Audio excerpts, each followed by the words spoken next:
time on Highway Through Hell. Good to go? Here's your one chance, Fancy. Don't let me down. Heavy Rescue's toughest oil patch wreck Hold it. puts the rotator to the test. Hey!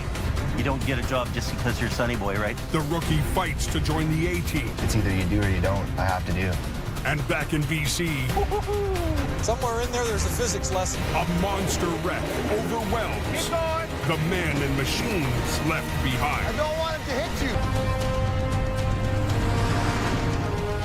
It's 4 a.m. Shoot and then clawed my way up. The wicked storm that's hammered BC's Coquihalla Highway for more than a day is finally dying off.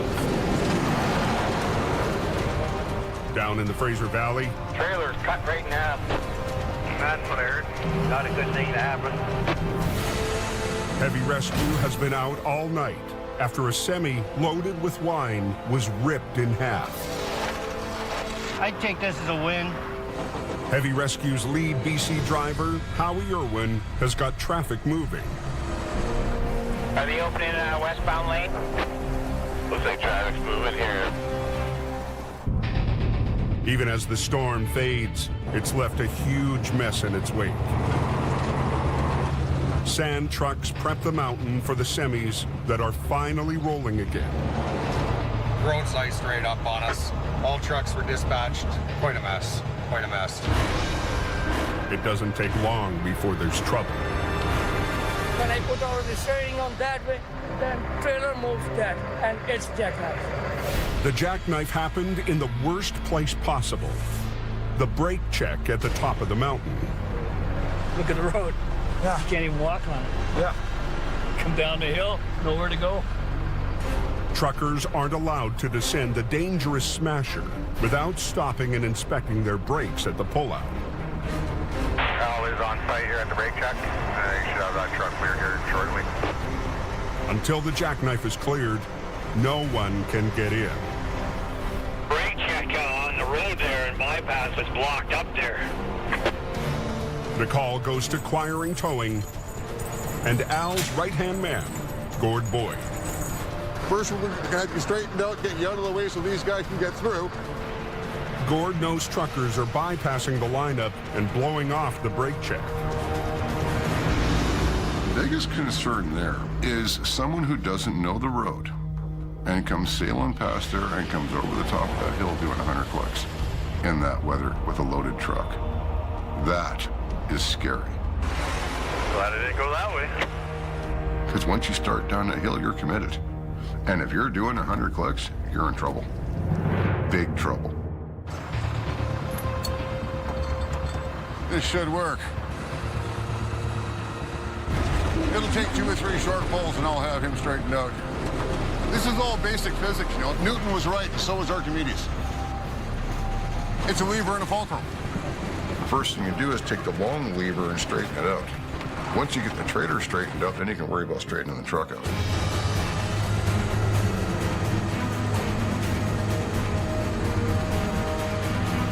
This truck is not drivable. I'm going to hook them up and take them home. A successful fishing trip. Looks like it's opening up then.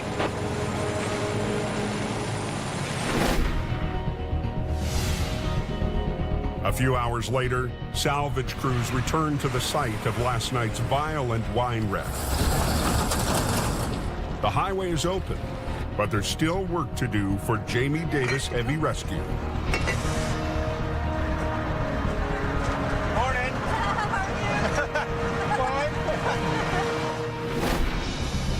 Last night, a semi crossed the median into the oncoming lane, right into the path of another truck. One trailer was sliced in half, the other semi totaled. With Jamie following his rotator to Alberta, Howie cleared most of the wreck with just one 25-ton wrecker. All that's left now is the gnarled back half of the wine trailer. Well, I'd like to drop the carriage somewhere.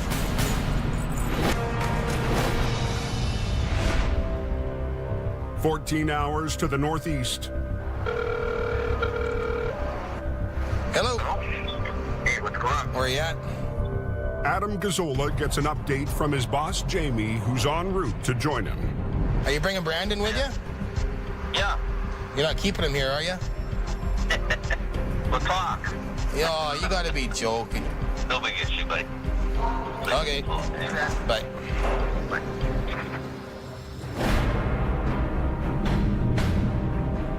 Back in BC,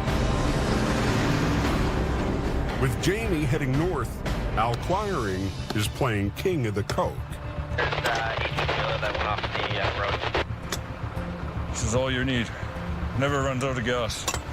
At the end of the day, shave with it. During the storm, a fully loaded trailer went into the median. It's a hard place to handle that particular little area because it's very narrow. You're on a downhill grade, very dangerous. Al's sons, Kerry and Lucas, are also on scene as swampers. I'm just running on adrenaline, and in fact, we got to get the highway open and get us out of here. See if we can hook see if the strap is long enough to go. Grab the other strap, Luke. It's the kind of wreck that would be perfect for Jamie's rotator. But Al has a different approach. My dad needs a rotator. He just calls this local crane company. The crane is a way more efficient machine.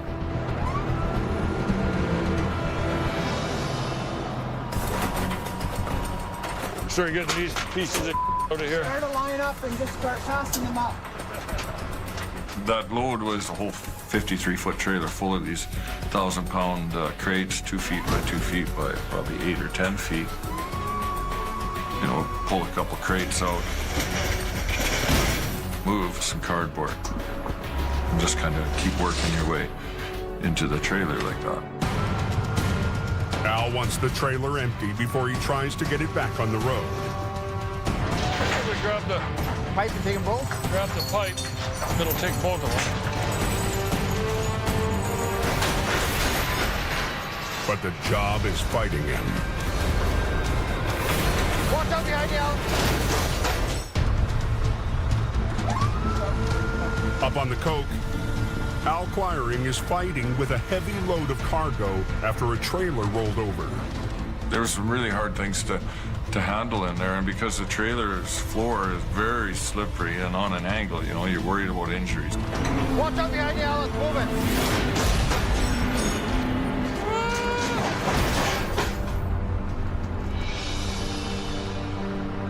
Try and get a bite with it. I can't, Kerry. Ready? 1, go. Al realizes he can't continue to empty the trailer safely. It's falling out now. You got to be very conscientious of your working environment. He'll take a chance and pull with the remaining cargo inside. It's down. And that's a big risk. As we're dragging it up, that freight is kind of sitting on the roof. Hopefully it's not going to blow a hole through it. Down, down, down. 40 minutes southwest, just outside of Hope, Heavy Rescue's Howie Irwin is struggling with another mess. Hey, help? Howie? No. Are you okay? Give me a minute. He needs to release the brakes so he can remove the final piece from last night's massive wreck. Hair. I need some hair. But the air lines are severed, so the air brakes are locked. Howie needs to feed in a supply of air. Pretty much just hack and slash those hoses off, jam a fitting in it, and go for broke.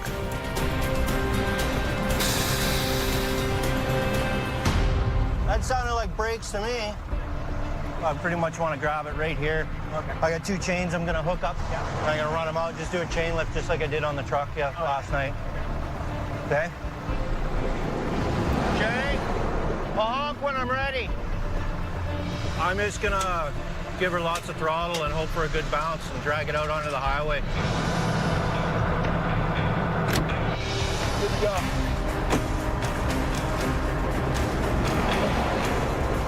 As Howie clears the last of it away, All day long. the biggest recovery of the season is officially over. I would call it a pretty good success. I made lemonade out of a lemon.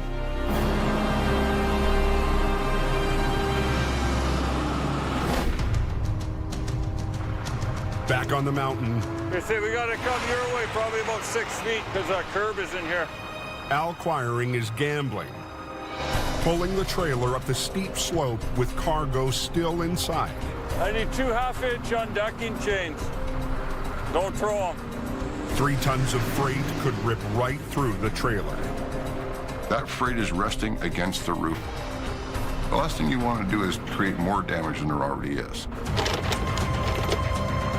They rig to the bottom of the trailer to make the tough pull through heavy snow. That thing, remember, is frozen in the ground. Till you break it free, fighting frozen resistance. Good. Jacks up, pull ahead, just get your ass sent over a little bit.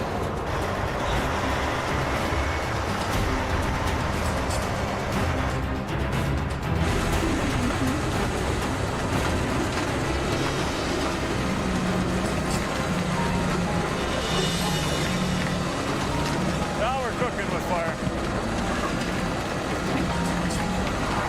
It's the floor of the trailer that's actually doing the pushing of the snow. So you pull it up, you get it just to the edge, and you bring it up and set it on top of it, and now you've got this nice little rocker sitting there. Nice. The trailer held, but now they need to roll it onto its wheels. I got those straps ready. We'll just shackle on. To maintain control, Al and Gord build a sling out of Teflon straps. We'll do the old-fashioned Aldergrove jelly roll. To rotate the trailer upright, each end will be rigged with 2 lines. One set will lift the trailer off its side, while the other set controls the drop.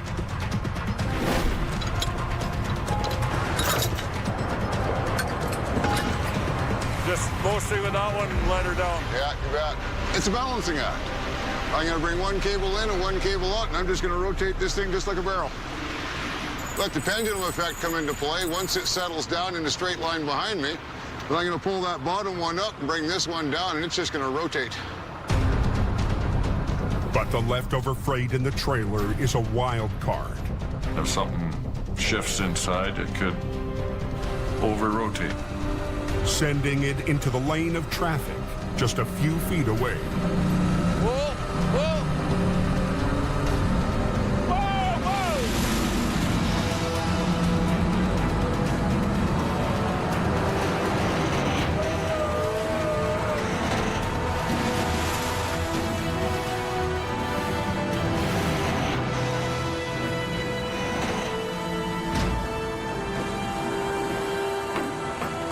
Just like that. Quiring chalks up another win. Yeah, amazing what you can accomplish with 2 guys. I'm out here. Yeah, I'll see you over there. Another day in the life of the Coquihalla Cowboys.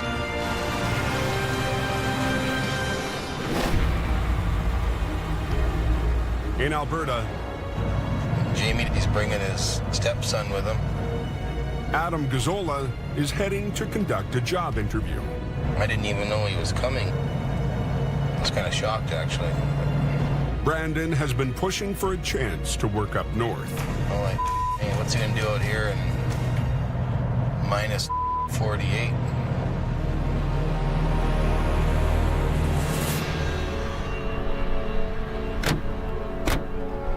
It's really his decision to have you or not have you, right? You got to convince him, not me.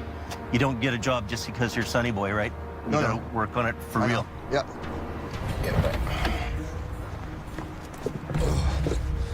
Yeah, how's it going? Good. I wanted to come out here and man up, balls up, and get to work and get hands-on into it. I just don't really know what you're getting into. Like, it's the harshest environment I've ever seen in my life. Yeah. You know? It's either you do or you don't, and I have to do. You know, I'm not trying to be ignorant when I say this, but your mommy isn't around here, right? No, I know. So I'm coming here to work my ass off and do it. you gotta suck it up. And Yeah. you know, a lot of people are gonna give you attitude when you get there. You know that. You think so? Well, you know, you gotta earn their trust, right? You gotta prove to them. You know, you've kind of flaked out before when people are trying to teach you things. Yeah. You know, this is gonna be tough love for you. So whatever the you got to do, right? So. Oh yeah, I'm down in anything. That's when things will work out and everyone will become a team, when everyone's working and everyone's helping each other out. Yeah, no, fair enough. Okay, Yeah. well, good luck. All right, thank you.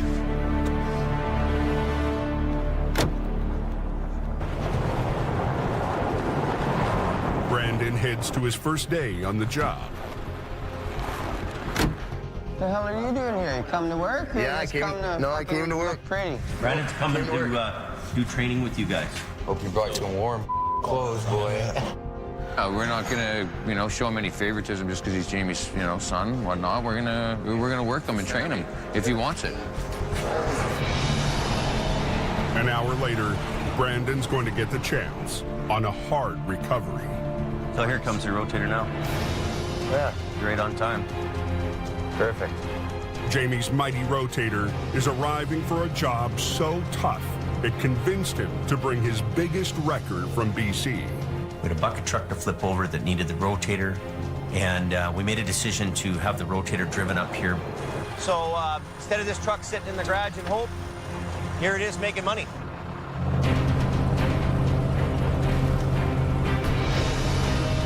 Today is our second attempt at going up and getting a crane truck that rolled over down an embankment. HR 68 and the Army truck met their match against the top-heavy bucket truck. Out of Hope and Hill. I don't think we're gonna get her. It's a hard pull. Get back your lines off, we're done. Get off the road.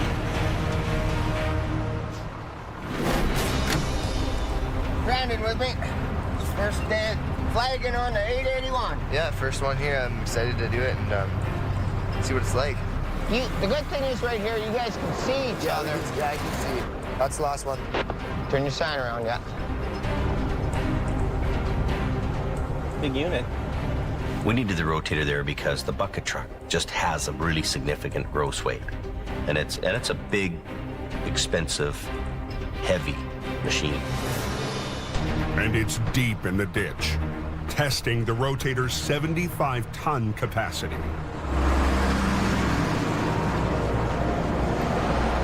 They've got the traffic control going now. I think what we'll do is we'll take this lane, I'll back up. Yeah. You back up in the front, right? Yeah. And then we'll get our rigging down to the machine. Yeah. And we'll swing out together at once. Okay. And then do it. They'll rig 2 lines from Collins Wrecker to the front axle of the bucket truck, and 2 more lines from the rotator to the rear.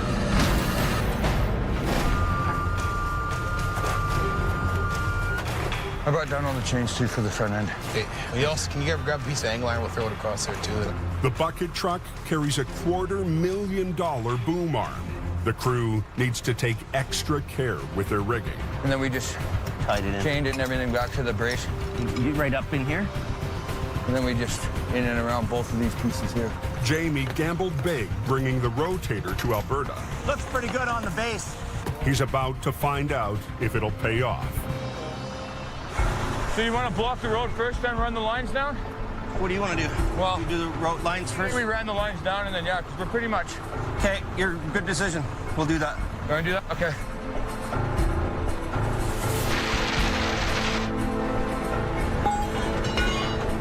Okay. We're going to wait for him to come through, and then we're going to block the road. Blocking this road, even for a few minutes, has big consequences. This is the main vein to the north and all the oil-related businesses. Okay, let's go. You get in let's here. go. Stop all traffic. Come on, let's go.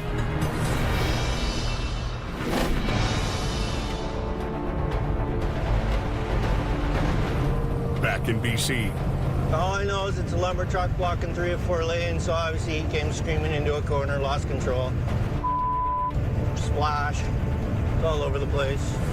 Heavy Rescue's Howie Irwin heads to a wreck on the notoriously windy Highway 3. I got 135 kilometers to go to get there, and I got a truck that does 90K an hour. Howie's usual ride, HR 66, I'll just feed this up to the mess you got right there. is down and under the care of shop manager Robin MacArthur. Yeah, that one melted wire almost scares me.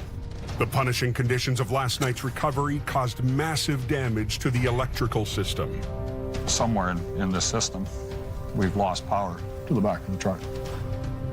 Basically, the working half of this truck will be completely rewired.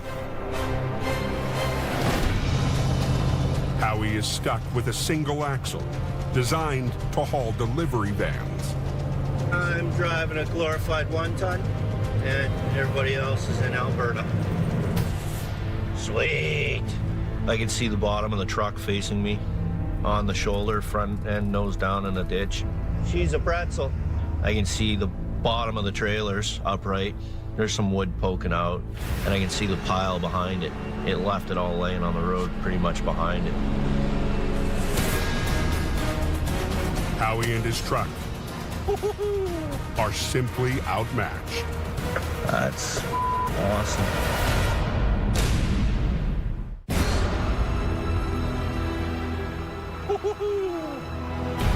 That's awesome. Just west of Princeton, BC, heavy rescue has arrived at a 50,000-pound lumber wreck on Highway 3. It was pretty much bent in a Z, tractor pointing forward in the ditch, lead trailer across 3 lanes of traffic, and the pup 90 degrees to it. Then I can start working on it? Yeah, Okay. I guess so. Excellent. Thank you, sir. Okay, thanks. Well, apparently the driver was having his lunch, reached for a sandwich, and drove straight into the ditch. With Howie's heavy wrecker in the shop, he'll need to improvise. But even with 2 more trucks arriving, he hasn't got much to work with. I have 1 10-ton wrecker, and I have 2 15-ton trucks.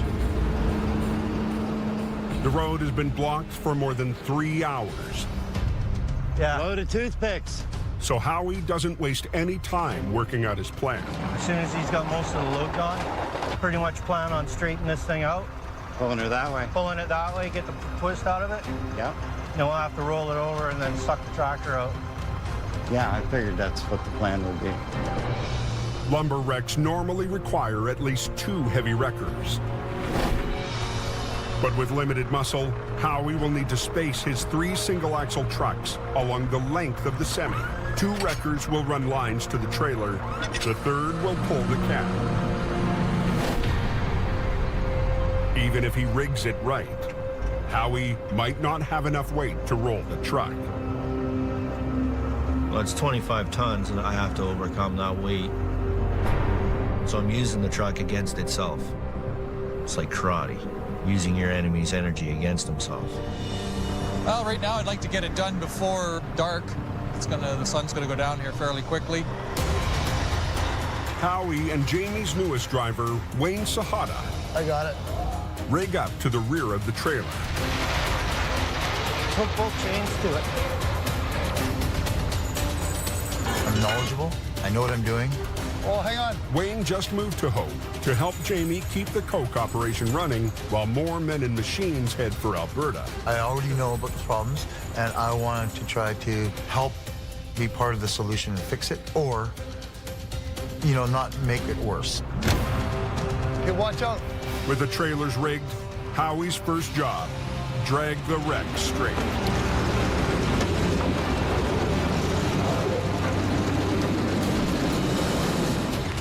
Good.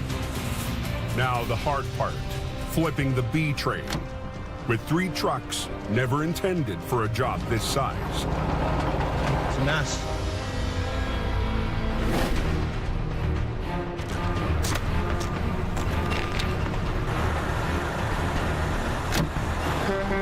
This machine's probably, I'm gonna say, $500,000.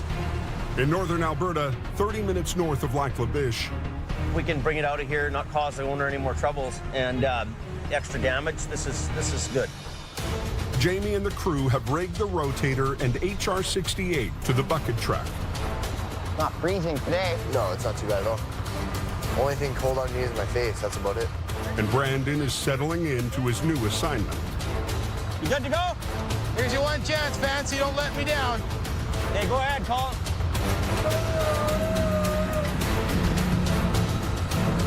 It's a gamble sending our flagship out there. That cannot be a fail. It's got to be a win. Hey, keep going, call it. Right, yeah.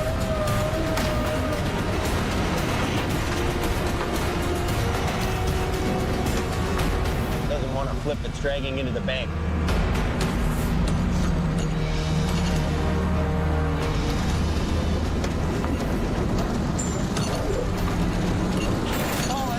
Hold it. Is this snatch block gonna get caught under the tire? Chuck is lying here. Take the one line off. Well, that's kind of a bit of a mistake there. So they should have had a little more chain there to make it so when the thing comes down, it doesn't come down on your chain, right? They'll have no way to unhook and re-rig for the pull to the highway. There. Okay, good. Good enough. Okay, so let's flip it. Okay, ready?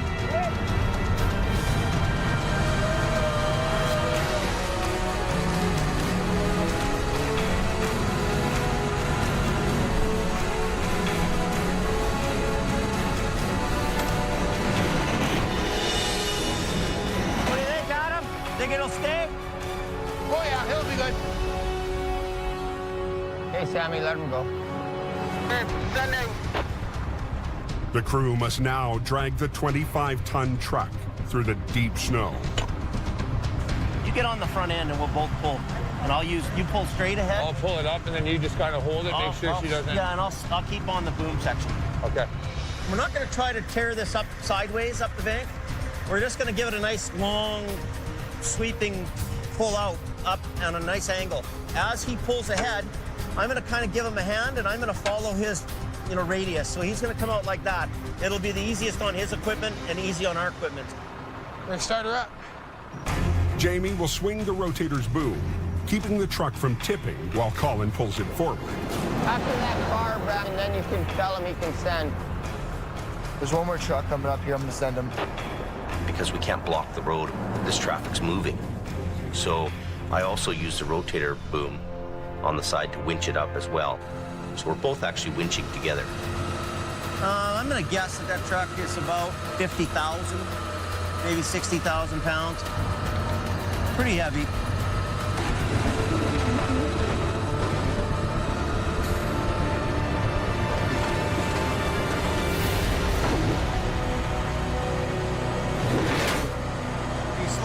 Yeah, I'm pretty close to that edge, dude. I had a pretty good lean on it. She was dragging. Yeah, Jamie, that's coming right down. It was getting closer and closer to that ditch. Heavy rescue is still waiting for custom ice cleats that can dig into the frozen northern highway. I was a little concerned, and I looked over at Jamie, and he said, "Keep going." I don't really care if you suck this thing into the gravel, right? Let it find its happy spot. I can always pull you out, right? Okay, I'm just checking. That's yeah, don't be afraid to winch on something, right? All right. His truck, he says, winch her into the ditch, and I'll pull you out. All right, boss. You know, it's okay to drag that truck. He needs to drag it so that it can anchor down, right? Get tension on the other line. We're getting there. There we go.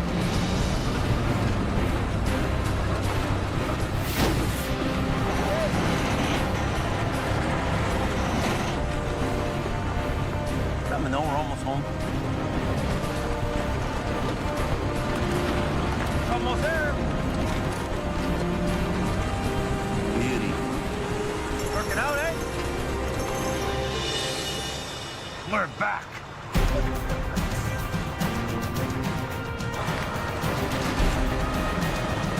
The team is firing in all cylinders. Most importantly, I'm back in the saddle doing what I really love. Last pickup truck left. Copy that? For Brandon, it's not a bad first day on the job. It went well. I'm in for the long haul here. I'll be staying here for good. From a few months ago to where we are now, we're going to the moon, Alice.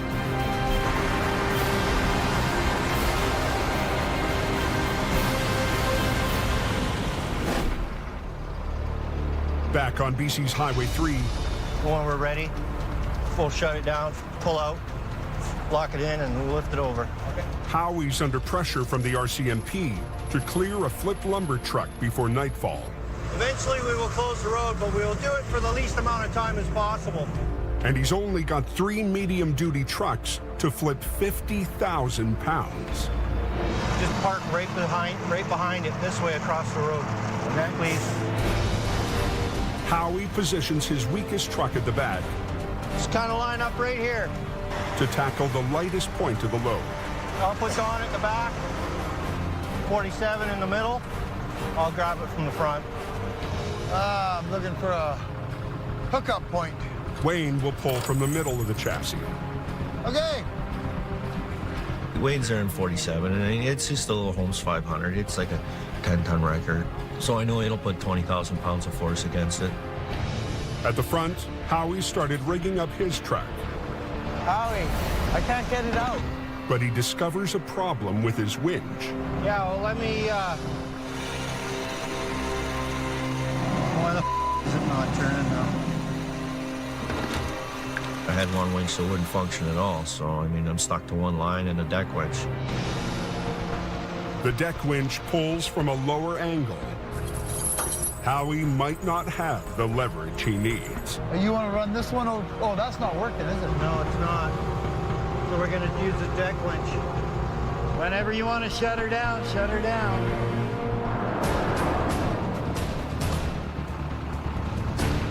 Okay. You think it's going to go, buddy? Yep. All right. Honestly, I do. You all set? I'm ready to roll, yep.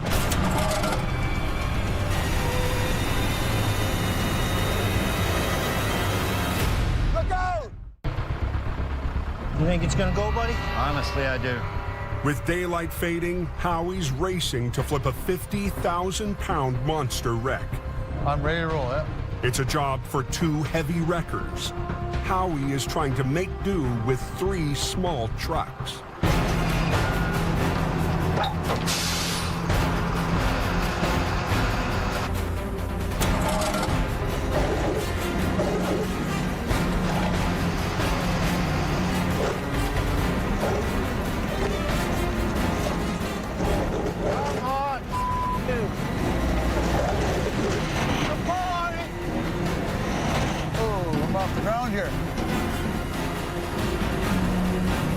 Once the truck started lifting the front tires off the ground, he started to panic.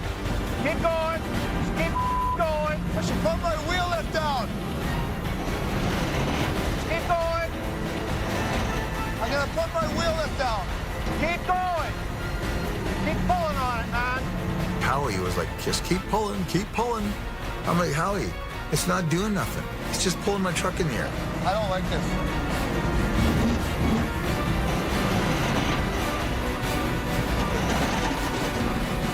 My truck was like right in the air, and I don't like that. If your truck's this far off the ground and the cable snaps, it just goes kaboom. If your truck's this high off the ground and the cable snaps, it goes kaboom.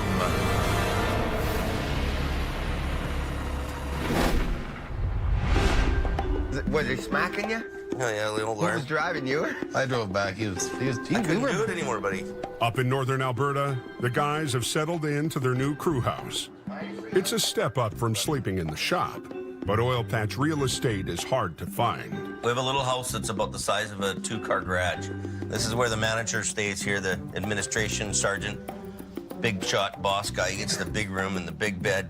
This is our driver's lounge right here. So we all kind of stay right in this little area here. That's Adam's king chair there. Lee sleeps right here in his fold-out bed. Rented out chair. Yeah, and this is rented out. Whoa, look at that. Yeah. And how much is that a month? $300 a month for that. Well here. worth it. So that's what the oil field does to you. $300 for a couch here, buddy. Well worth it. $15 for going to the washroom and $15 for a shower. Then we got Phil here. He's got a big fold-out bed here. Yeah, Phil. You know, you've kind of got the biggest bed here, and we've had a few applicants looking, so I'm going to have to rent out the other side of the Haida bed. So we've got 1, 2, 3, 4, 5 guys here, and we got a potential 6th renter coming here. It's like going to a trailer park. You know, if you want 2 pads, you got to pay for 2 pads.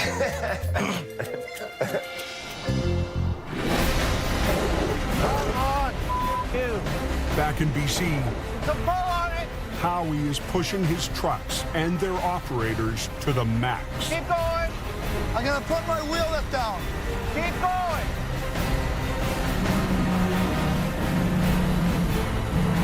I don't like He wanted to stop. Well, I pushed him out of the way and grabbed the levers and blocked him in.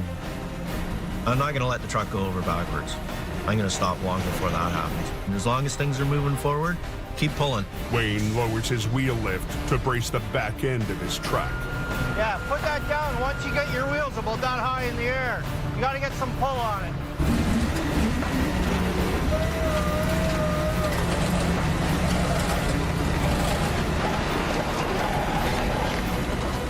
It just starts sliding towards me. Jam a board under that thing. When you get steel on concrete, it doesn't really grip. You need friction to keep it in place.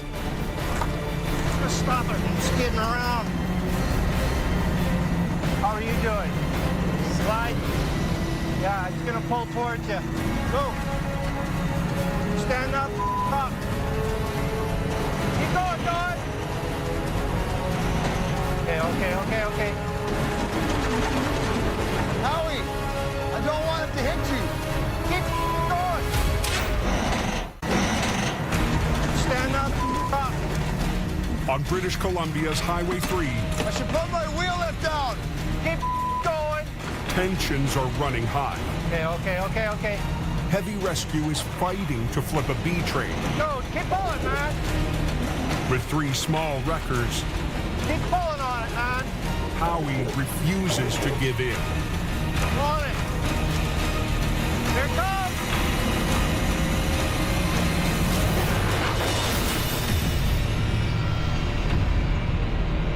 The tractor is back on its wheels, but the trailer refuses to cooperate.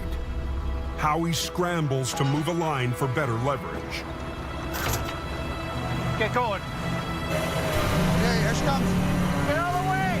Look out! Get out of there. Textbook.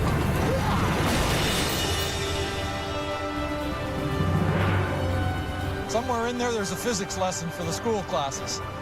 Just drive ahead. Leave those on there. Just drive ahead.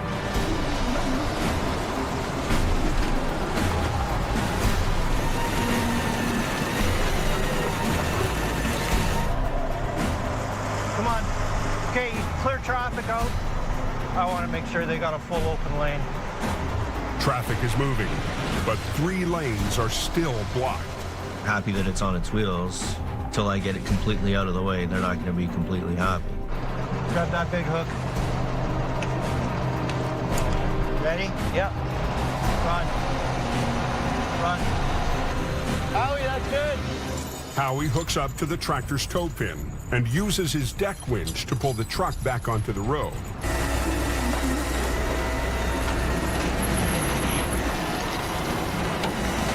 Look at that winch go, man. I love this truck more and more every day. Yeah, bull winch, yeah.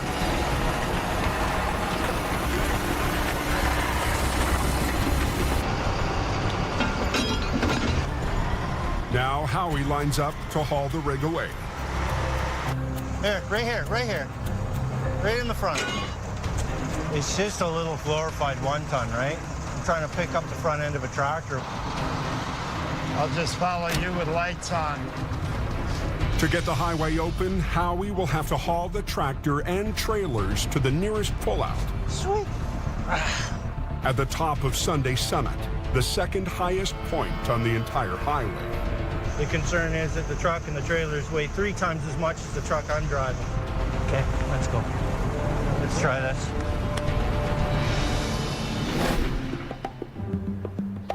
In Alberta, Brandon's decided that to stick it out, he needs a home away from the crew house. Grown men should not have to live in such a tight, jammed little place, you know what I mean? Like, we're a business. So he's moved in with Sammy. Those guys in the sardine can is pretty tight there. I've seen it. It's not good. No, I couldn't handle it. This is our kitchen area, and this is where we cook. I have a TV set up so I can game and stuff on my free time, which I haven't had yet.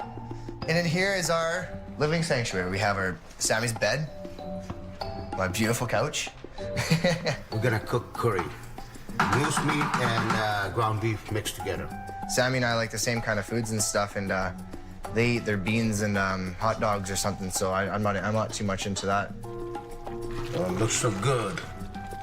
We're like Starsky and Hutch, you know?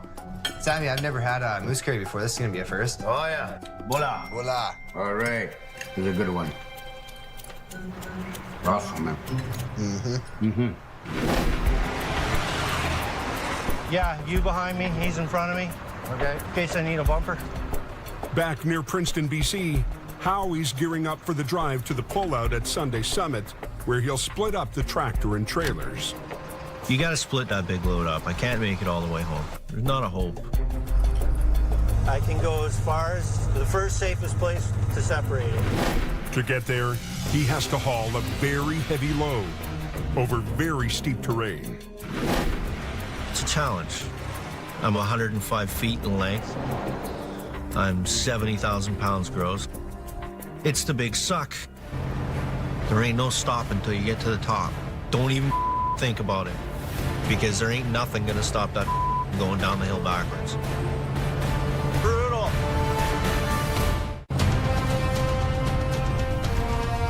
Brutal. It's a white-knuckle ride for Howie, hauling the wrecked lumber truck up a steep mountain pass. Probably 35,000 kilograms gross right now, which is pretty close to 70,000 pounds.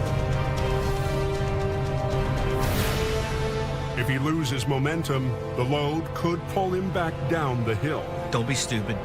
Don't let it stall. The key is, don't stop. Not one bit is this idea. Howie's aiming for the closest brake check, where he can safely separate the tractor from the trailers. We're not free and clear until we hit that pullout, man. It's gonna be like a short-legged bulldog trying to run up the hill and have its tongue hanging out by the time I get to the top.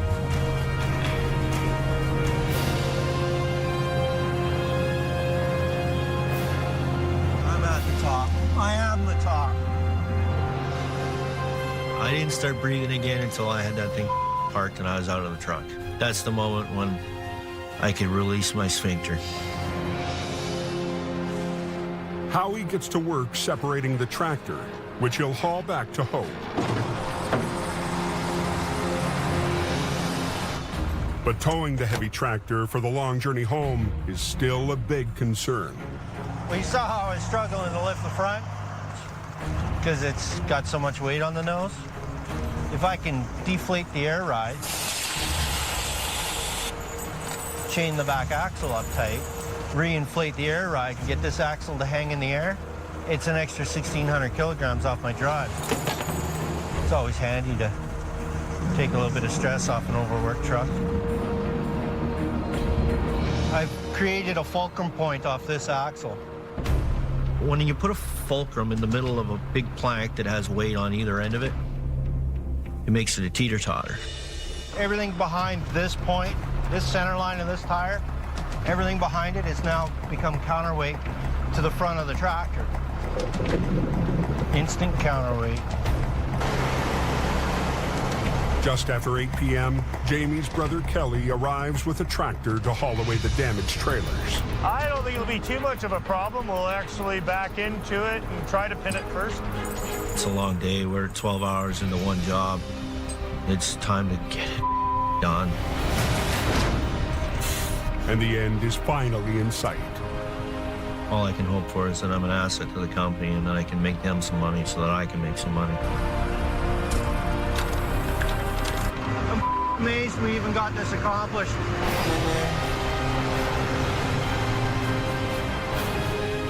Let's get out of here.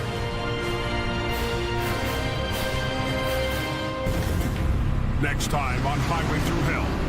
Holy! A violent wreck. It's minus cold. Tests the new arrivals in Alberta. Get over! Back in BC. Massive carnage. Chokes off 2 highways. See what we can do. Keep it going. And a pair of lone wolves have to pull off the impossible. That is nasty. This time on Highway Through Hell. Holy! A violent wreck. It's minus cold. Tests the new arrivals in Alberta. Get over! Back in BC. Massive carnage. There you go. chokes off 2 highways. See what we can do. Keep it going. And a pair of lone wolves have to pull off the impossible. That is nasty. Feels a lot freaking colder than -10 out here. It's the 5th straight week of sub-zero weather in northern Alberta. Boats go down to -20, so. The deep freeze has turned Highway 831 to ice. That's a nasty little road. Just grip on that steering wheel. At 1:28 p.m., a semi loses control. Call 911. Yeah. What's gonna happen? There's a truck in the upside down there. Can you flop it over? You betcha. Just drove it right into the ditch. I did like a bit control reporting a rollover. We gave us en route. Last week, Jamie Davis brought up Heavy Rescue's powerful rotator to battle the industrial-sized wrecks that litter the highways to the oil patch. I have to send in the muscle to make sure those jobs are getting done.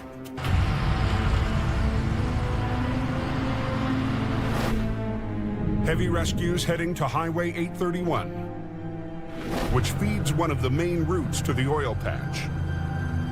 We got a tractor trailer that's rolled over. Joining Jamie today is operator Colin McLean. A bit of a mess. Trying to get there, take a look, see what's going on. It looks like we got a couple of pieces of pipe that have all come off the trailer. Good day, sir. Good. Something led the driver to catch his trailer on the shoulder and lose control. The driver survived, but the crash sent his load of industrial pipe hurtling down the highway. These are pipeline pipes, very, very thick, heavy. They rolled down the highway almost like rolling pins. If that would have hit a car, serious injuries would probably be the best case scenario. Let's do a flip on the trailer and then get hooked up. Jamie plans to do a single lane inversion. Flipping something over in the lane that you're working in. What that does is it allows traffic to flow on the other side. But that leaves them working up against a moving lane. Look at the traffic here. Amazing. You have highways that are handling traffic volumes that are going to all these oil field sites because the traffic buildup is crazy. The pressure on us to get that job done quickly is huge. Fast, I want efficiency. Let's go. Controlling that heavy traffic is up to Jamie's stepson, Brandon, who's flagging along with Sammy. It's minus gold. Brandon's new to the Alberta operation and the brutal climate. The weather's extreme. That ice and the wind mixed together. I'm wearing these too, and I can't feel my fingers. It's on a kind of a weird angle. Kind of in a bad spot here to flip over. There's my glove here. Adding to the challenge is the twist in the wreck. That truck is wound up like a giant spring. There's energy there. That energy is something to worry about. I think I should put a low line in this thing. Let's put a couple of snatch blocks down. Well, yeah, one for that. Yeah, at least to pull that down. That way we're not monkeying around at all. If I start pulling this over on my end and I don't let him catch up on the back end, that trailer's gonna come down so hard, something's gonna break off, it could hurt somebody. We want that unit to come up evenly. I'm just thinking where I should be with the truck parked here, so. I think I gotta be in the other lane. Where, you think you're too close to it? Yeah. But where I'm at there, I'm too close. I know at that point that this is gonna flip over into the lane. So I can't have the wrecker there and flip it, it's gonna land on the wrecker. But moving the rotator forward won't give Jamie the leverage he needs to flip the tractor. I need to block that road for a minute. I have to move the rotator in the other lane, there's just no other room. Let the last traffic go and then unblock the whole thing for a bit. Brandon, shut everything. I'm shutting it down. 1 for a second. Let's down the floor a bit, buddy. I'm gonna go ahead if you can grab the cable.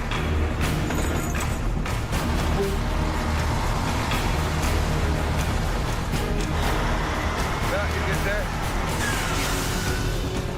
Public want to move.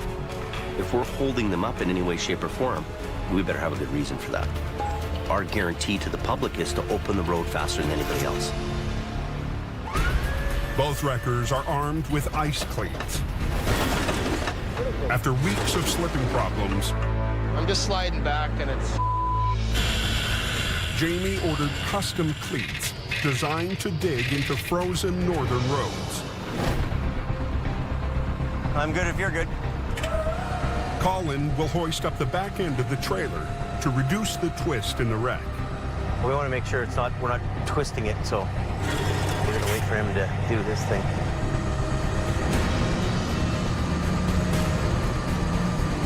I'm waiting for the perfect moment that he's in line with me, and then we go together. Boom.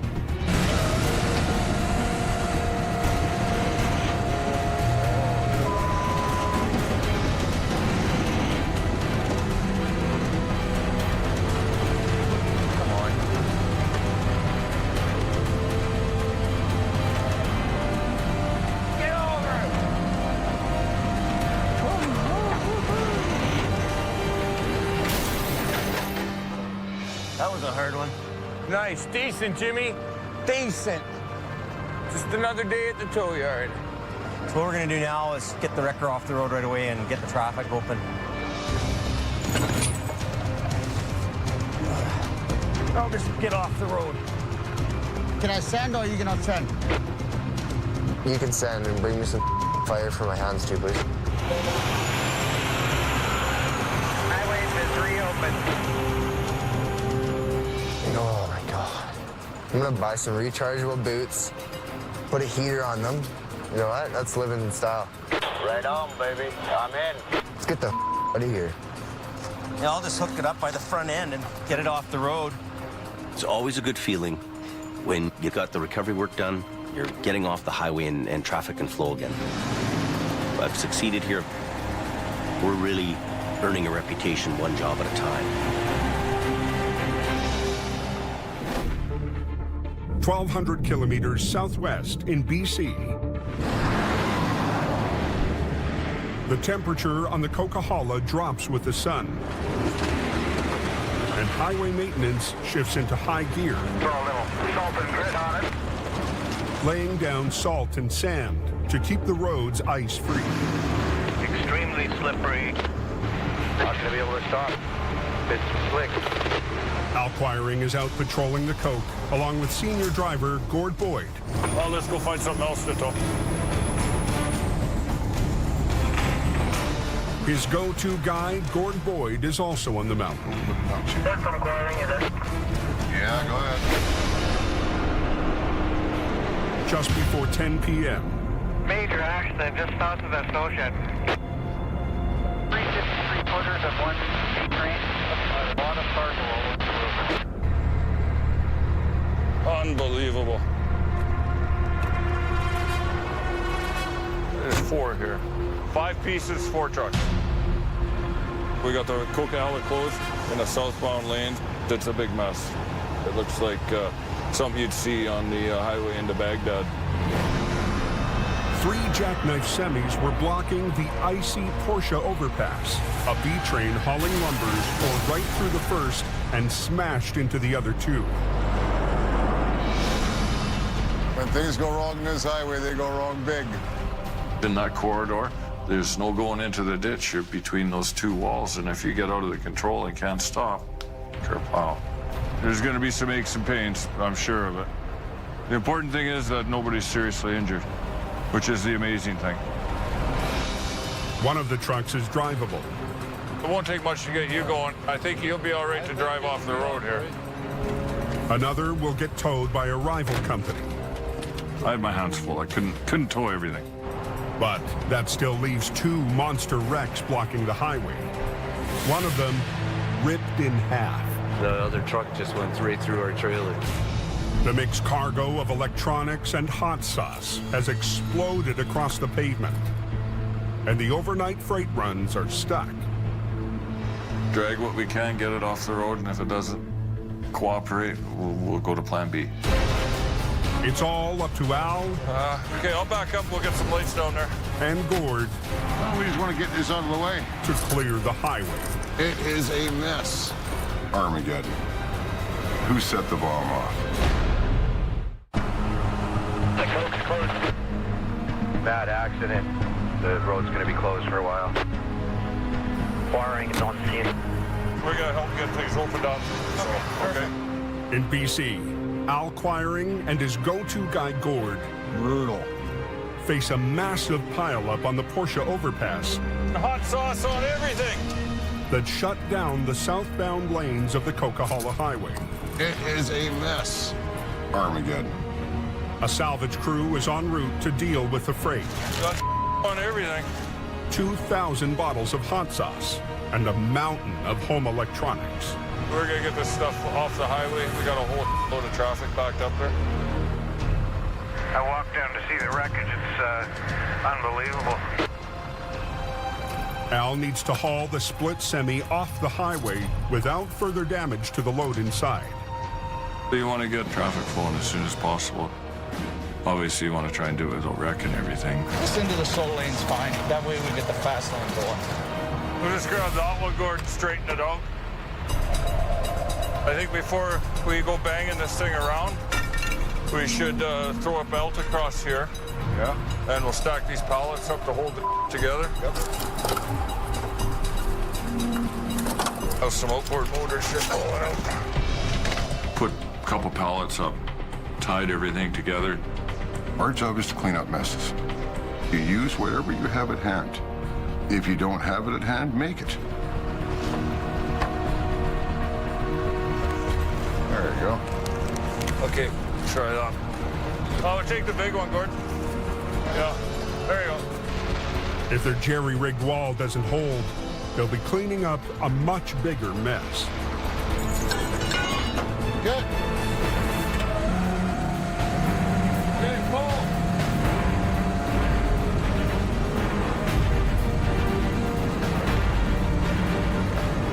Hang on a sec, now. 2 hours northwest. I think I'm going to do Highway 1. I don't want to get caught up there. If in doubt, go to the canyon. That's what I'm doing. With the coke closed, traffic surges on Highway 1, the alternate route to the coast. There's a lot of traffic over here on Highway 1. Hammer down, and if you know the road, it makes a good time.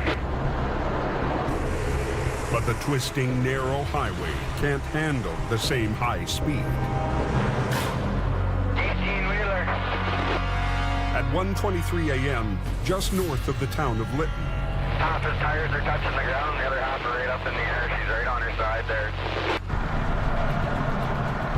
Now we got a truck rolled over. Apparently it's laying in the middle of the road, got pipe on a trailer.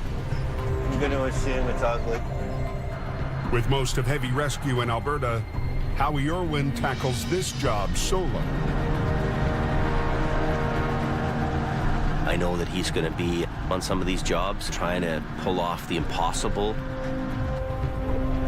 He's a one-man band. Hope for the best, expect the worst. Time to go. Evening. This the biggest wrecker he's got left down here? You betcha, buddy. It's faster side down right now. He come down that hill around the corner on the straight stretch and failed to make the next corner. He didn't turn. He went airborne and landed like that and then just kept coming. The tractor, hauling a trailer load of plumbing pipe, overshot the curb, hit the hillside, and flipped onto the road.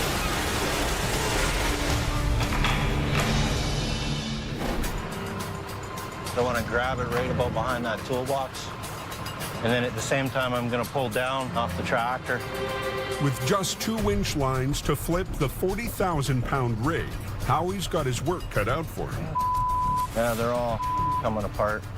Not only is the load heavy, the strapping is now loose. The force of the flip could send the pipes flying. You guys got a front end loader available? I can make one available. If you want to make the arrangements for the loader, then I'll get ready. I'm gonna untie the load up a bit. The load is nowhere near intact. There's no point in trying to make it stay intact. Cut it free and shovel it out of the way. That's a bingo. Last one. Just like clockwork. Howie can't flip the truck until Highways clears out the pipes. I'm not going to do anything until the loader shows up. Once I go to flip it over, it's going to block this lane as well because it's going to take up 10 feet this way. So I don't want to do anything until they're ready to move.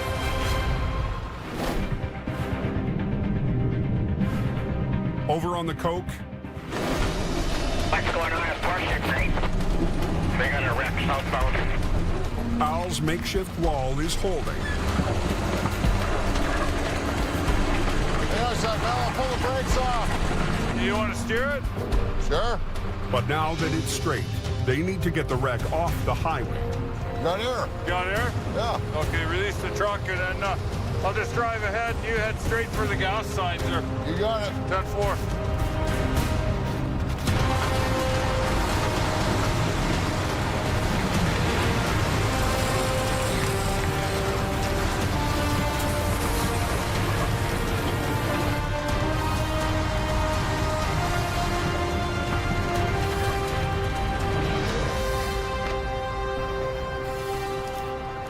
Yeah, left the brakes off.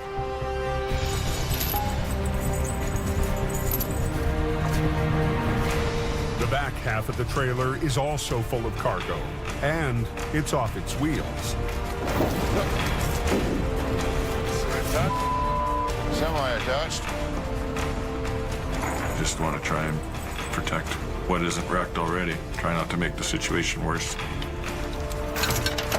Big Green's gonna come in and put the hook on. We're gonna get these boys rolling here as quick as we can. Keep an eye out, Gord. Just try and be conscientious about what's going on down there. Dragging the trailer is slow work. We're gonna move this crap out of the road. There we go. Oh man, that is nasty. They've still got a second wreck to clear, and the road to the coast Turn around, you ain't gonna get past up here anyway. is at a standstill. Frankly's all over the road, man. Turn around, you ain't gonna get past up here anyway. Definitely got a big mess. On the Porsche overpass in BC. Frankly's all over the road, man.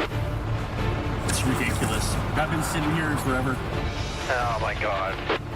The southbound Coquihalla has been strangled for over an hour. Keep an eye out, Gord. Al Quiring's using his winch line to drag the remains of a mangled trailer out of the fast lane. Oh man, that is nasty. Just give her a little shot of low gear here and drag it over, see if we get it over the white line. But Al risks a little more speed.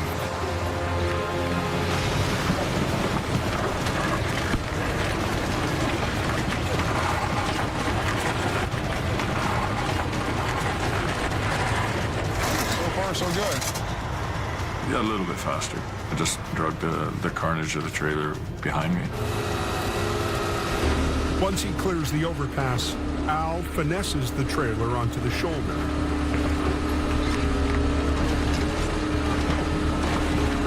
There we go.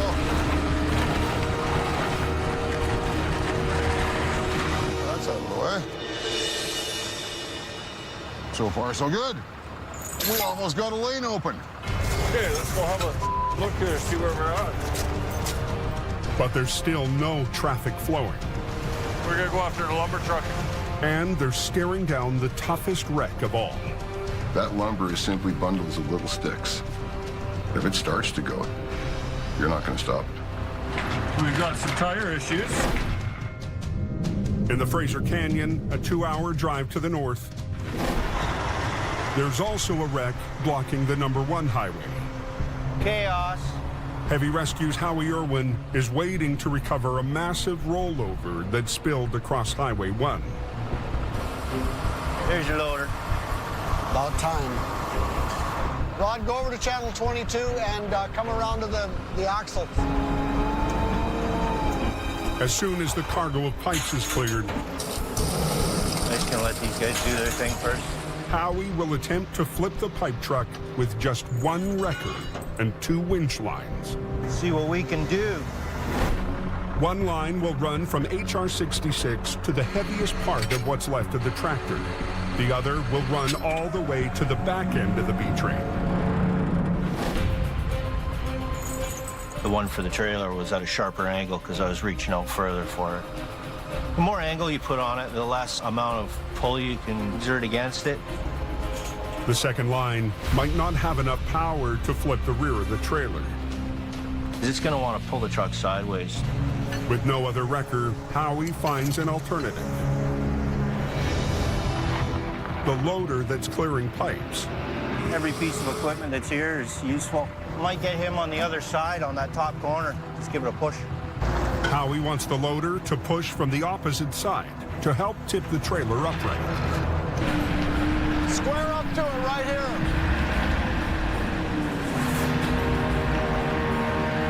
You ready to shut her down? Yeah. The one lane still open to traffic needs to close to make room for the semi to land. Let's hold your traffic. We're holding traffic. Yeah. 1 is closed. Now, both Highway 1 and the Coquihalla are choked off. Millions of dollars in freight is stuck. You add the traffic from the larger highway to a highway that's small. You close the small highway down, it goes from bad to worse. Let's get the highway open as quick as possible. Get it off the road.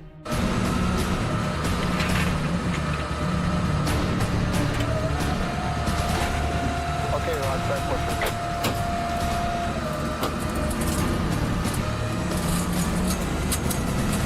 Nice and slow. Losing traction. The loader can't get a grip on the icy road. Oh.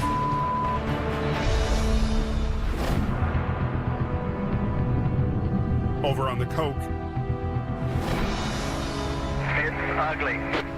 southbound traffic has now been trapped for 85 minutes Okay, I'm gonna back up through here, fellas. as Al works to clear the massive pileup. 3 jackknife semis were stopped on the icy Porsche overpass when a lumber B-train ripped right through the first, careened off a second, and pushed the third down the highway. That's the one that did all the hitting. He must have been motoring. All that remains is the lumber truck.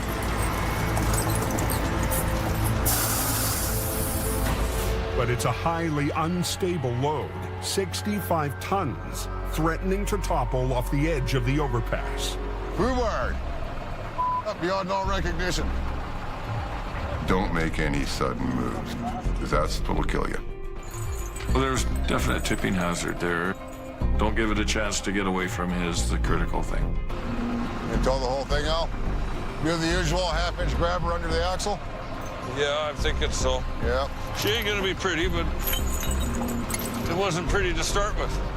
This truck doesn't look very old for it. No, it looks fairly new. I don't think there's a warranty coverage for this type of abuse. No, probably not. I don't want to move this thing too much. Getting down to the wide spot down here past the entrance anyways.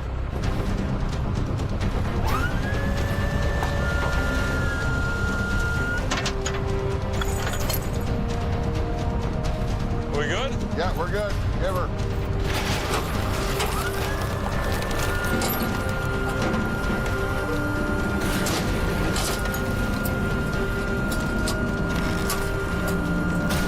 Yeah, I think we're gonna have to pull the pin on her, Gordon. I think so. The tractor is so mangled that Al needs to separate it from the trailer to haul it away. Pull it up nice and slow. Okay, a little more. Okay, you're up. You gotta just pull it ahead a little bit. Look how far that load moved forward. Pulling of the tractor shifted the load even more. Unbelievable. Wood slid ahead on deck 4 feet. It's not a very good load. Down in the Fraser Canyon, Howie's having his own problems. Okay, Rod, start pushing. He's enlisted a loader to help him flip the overturned trailer. Losing traction. Get it down low. But the trailer is still sliding. Back up and then reposition a little bit and drop your bucket down. Howie moves the loader to lift from the bottom. It's not an exact science. There you go. Keep it going.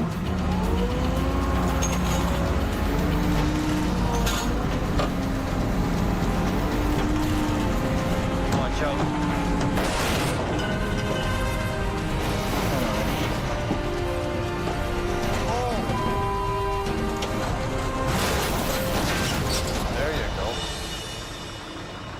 Okay, Rod, start pushing that load into the ditch. Get it off the road. He's gonna shove the load over, and I can work on hooking onto it and getting it out of here. Open the lane up as quickly as possible. But when he goes to hook up, see what we can do. He finds it's going to be a lot more complicated. That front axle's busted right off of it. That's fantastic. Lined up there pretty good. In BC, it's a bad night for truckers trying to reach the West Coast. Accidents have shut down 2 of the main arteries. On Highway 1, front axle's busted right off of it.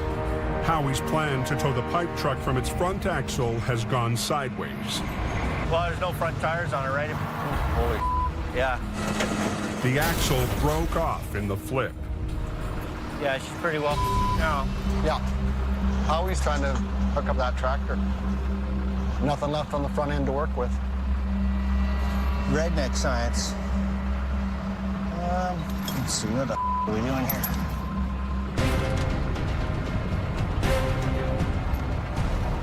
I'm just gonna chain lift it off the front. The easiest, quickest way to do it is chain lift. The old-fashioned way. Come on. Howie has to risk picking up the tractor by the mangled frame. It's gonna come forward. That's okay. Alrighty then. If it doesn't hold, he'll have to call in a flatbed, and that means a 2-hour delay.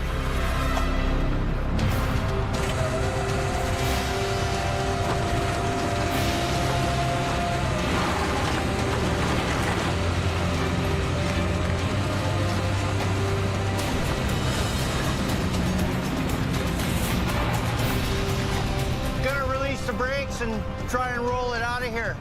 Okay.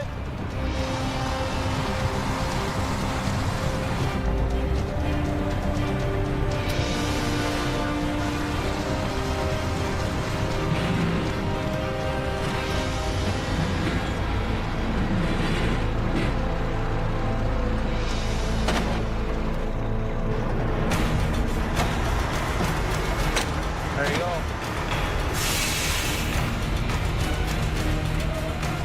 Be a slow ride home. No, I'm gonna not look back. It's another win for Jamie's one-man band. Howie handling the heavy-duty stuff while I'm all over the place is a huge weight off my shoulders. Whatever comes in, I know he can handle it. He's a Top Gun. Getting the out of here. Highway is reopened. Yeah, it's open. That's what they want you there for. If you can't get the road open, they'll call the next guy. I want that call. I need to be the guy getting that call.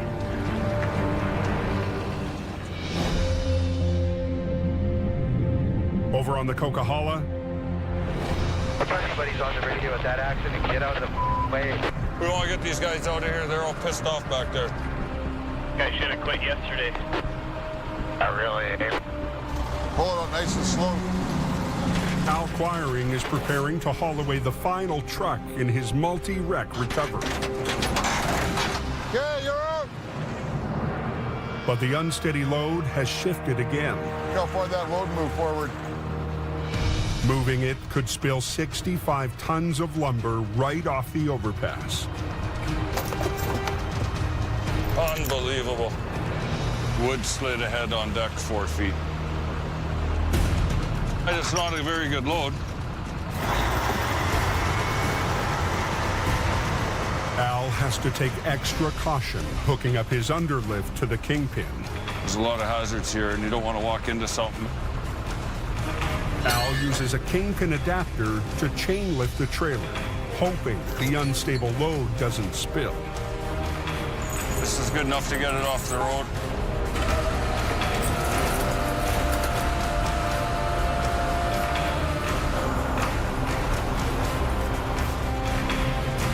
What's the point to around? Just get it done.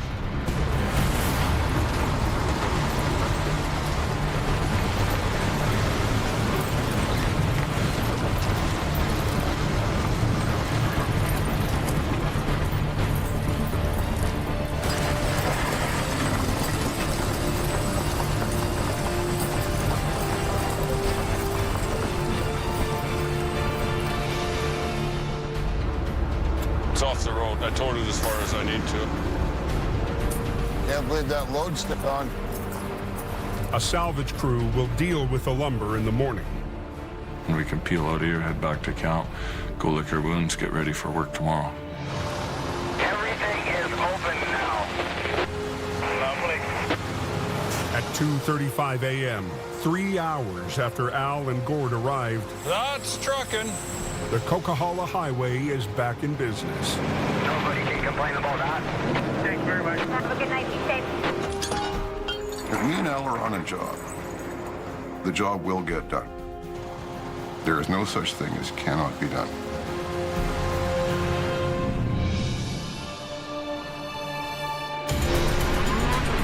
"12 hours later, 1,200 kilometers away in northern Alberta, Keep it off the snowbank. All right. Heavy Rescue takes a rare day off to hit the Winter Festival of Speed in Lac La Biche. It's an annual celebration that brings out the whole town. Who's the best guy here? With Jamie's skeleton crew watching over BC, he's sticking around to take part in the ice race, along with his newest Alberta recruit. Then you guys can start racing. We're new faces to the area, and it's important for us to interact with people, you know, let them know who we are. It's also a chance to have some fun with Brandon after butting heads early in the season. Oh, this is tough. We want to let loose a little, get some fun in on the weekends or whenever we can, right? I gotta pick Jamie there. $20 to win.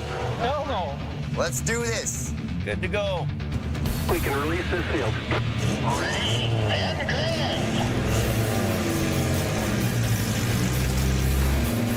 They're right away out of the gate, out ahead of him, and leading the pack.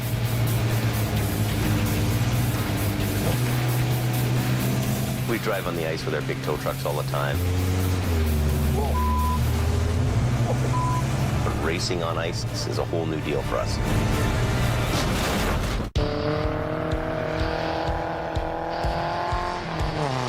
On frozen Lac La Biche in Alberta,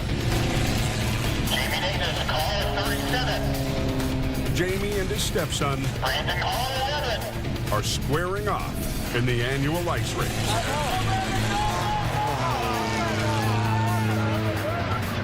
Just shaking my head because I know he's just gunning it.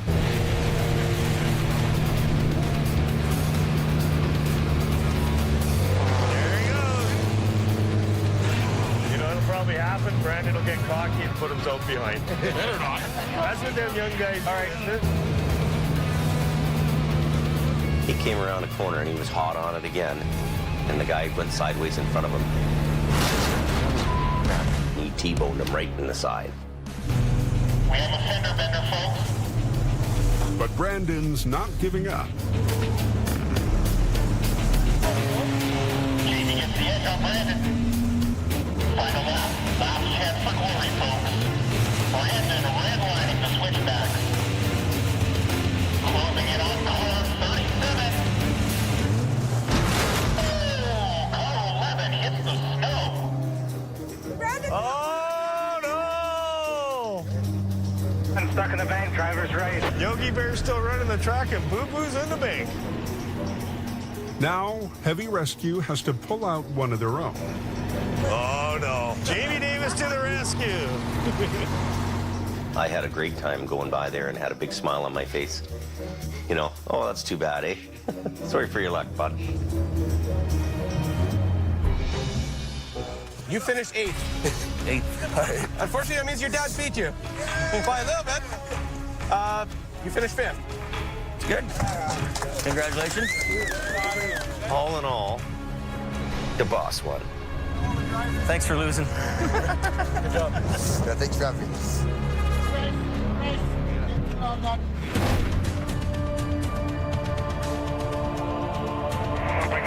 Real bad accident up there. Back in BC, just north brake check. Yeah, the Coke's closed today. Yeah. That doesn't sound very good. No, it doesn't. Roads are very icy. One vehicle tagged the side of the barrier and just caused a big chain reaction. A multi-vehicle pileup has a stranglehold on both southbound lanes. We went over, and then after we landed, the Dodge behind us went into us. It was a wild ride. It's a real wild ride. When everybody's freaking out and going sideways and rolling in front of you, that's it, man. All the drivers escaped major injuries, but the afternoon rush is at a standstill. I'll just back up and grab the other one, too. With the A-Team in Alberta, today, Jamie's newest driver, Wayne Sahada, answers the call. Twisting around. Sometimes I might be slow, but I'm dependable. Pull that car out of there. The Honda will be the next one. His only help, one of the other new hires, Don Starr. Okay. Then there's 2 1-tons on their sides.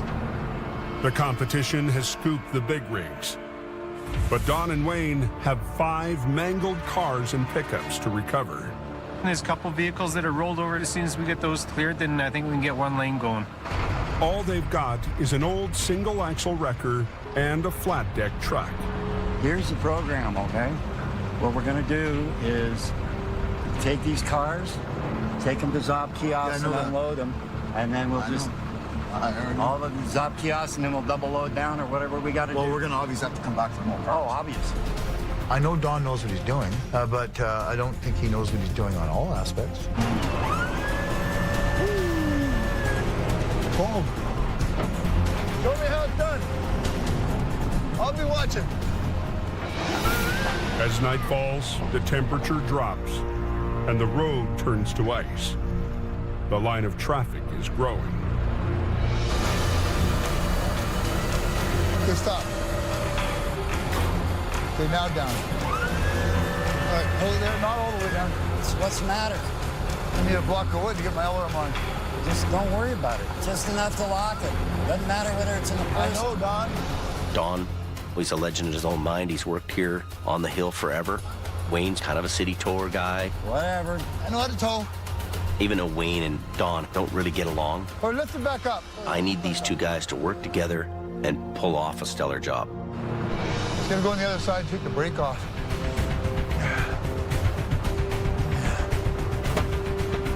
Brakes off. Take it down there like this. In less than an hour, they've got the first 2 wrecks off the road. Holy, just go. It's the wrecks off their wheels that'll be the real test for the new team. Wayne's at Zob kiosk. Let me go to work. But Don's not waiting for his partner. It should be interesting. Stand back.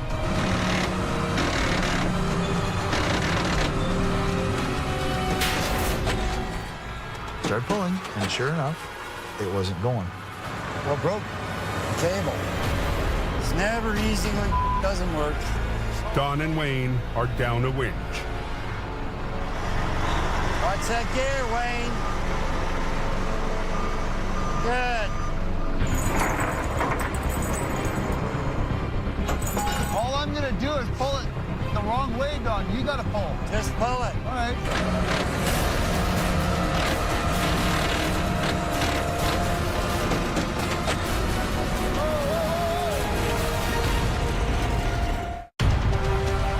We got a lot of traffic backed up, and we want to make sure to get by these roads that are jammed up. High on the Coquihalla, southbound traffic is stopped dead. All I'm gonna do is pull it the wrong way, Don. You gotta pull. Just pull it. All right.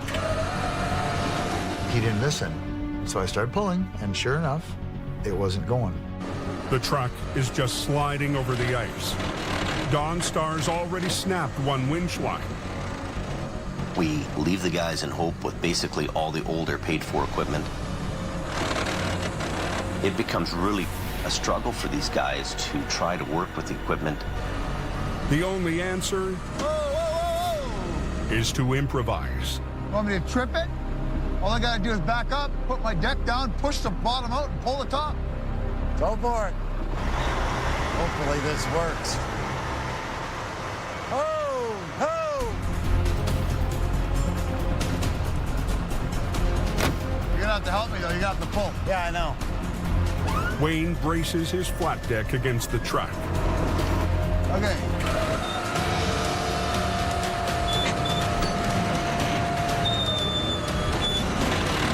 Here it comes. Oh, yeah.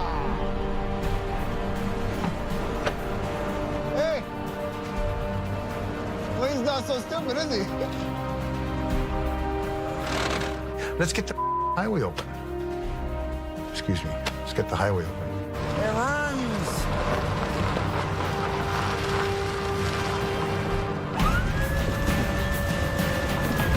Okay, here we go. Watch out, watch out, watch out, watch out, watch out. Taking Dawn to school.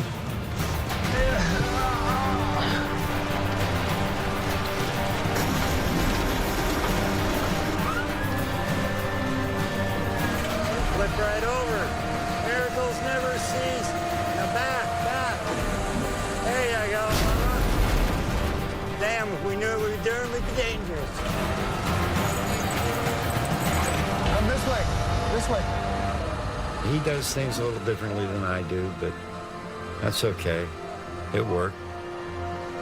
There's different ways of doing things, and I'm never afraid to learn.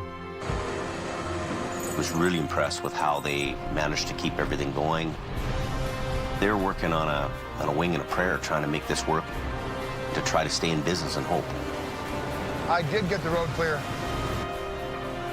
I opened it. The road's open. As soon as this guy gets out of here. As soon as this guy goes?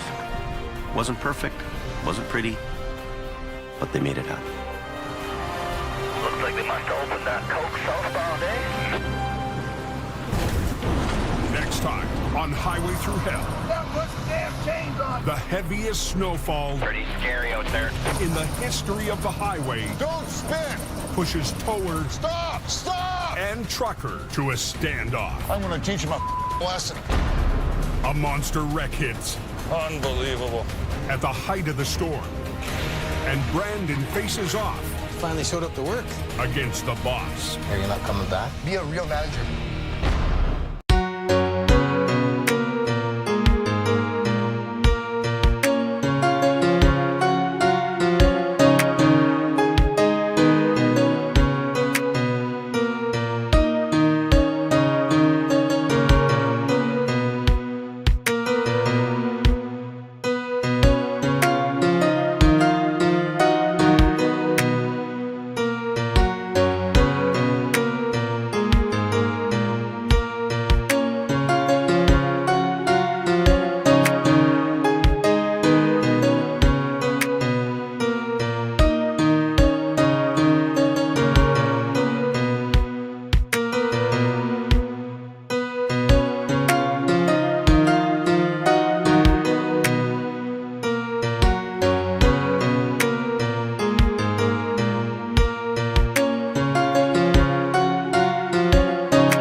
heaviest snowfall Pretty scary out there.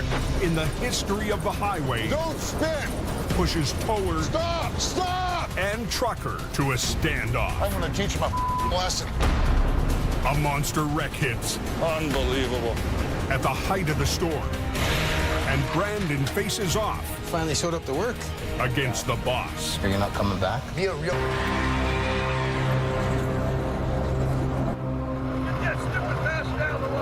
It's 2 a.m., and for drivers all along BC's Coquihalla Highway, nerves are frayed and tempers are flaring. Yeah, put some damn chains on. I need to get on this low side. This is where I get traction at. A series of fierce storms has been whipping the Cascade Mountains for 5 days. Driving conditions have gone from bad to brutal. What's the word on the coke? Is it a mess up there? Everybody's spinning out, getting stuck. And the overhead sign just went chain up heavy snowfall. The heavy, wet snow has pushed avalanche danger to the highest level of the season. This car stopped. You can see how quickly that would back up into the avalanche area. And that's what we can't have. Over 70 avalanche paths threaten the Coquihalla, one of the worst stretches on the continent. The storm has left dozens of truckers stranded in the avalanche zone. Yeah, someone said they're supposed to get like 2 feet up there tonight. Yeah, I hear it coming. Drivers up and down the Coke want one thing: Pretty scary out there. to get off this road before things get any worse. Well, it's backed up probably about 2 or 3 clicks by now. Tow truck's backing down the hill. With the bulk of Heavy Rescue's fleet in Alberta, Jamie's competitor, Al Quiring, has the run of the Coke. Hang on to your hat. We got absolutely zero visibility going backwards here, but we got to hustle down there and get the jammers out of the way. Tonight, Al's working along with his partner, Gord Boyd, I love mayhem. to keep the Coke open. They get stressed out when they're holding traffic up in the avalanche zone, so it's important we get down there quick. Al's son, Kerry, is riding shotgun. I got a student with me here tonight. Father-son bonding moment. We're gonna grab hold of this guy. Kerry's getting his first taste of tow-ups on the Coke. Learning how to pull trucks up the hill and learn from the best.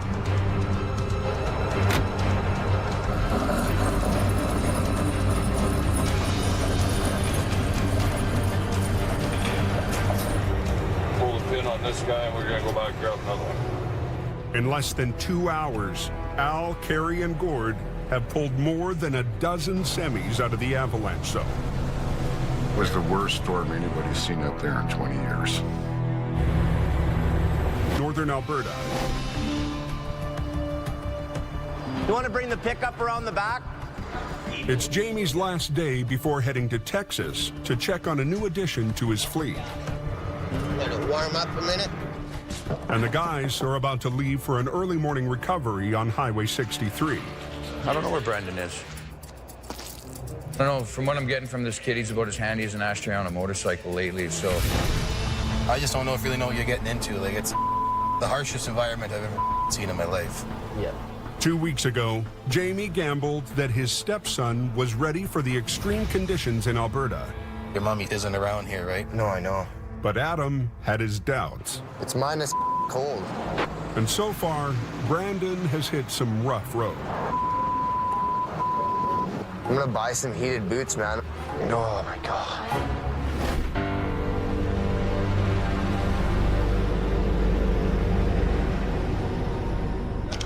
Still sleeping. Figures he doesn't have to come in today. Jamie's trying to give the kid a chance, but this isn't the place for him. He should be learning and hope. They're expecting a storm here pretty quick. They're expecting another 5 to 10. That might be very unpleasant. Jamie and his crew have no time to wait for Brandon. Icy, eh? I can feel some ice. See that? It's very icy right here. Our risk on this highway is somewhat more than being on the Coquihalla. You know, all it takes is for one second, a split second, for something to happen. Well, it looks like we're coming up on it here. The truck's in the ditch upright, but there's something in front of him here. Oh, I think it's his trailer. Wow.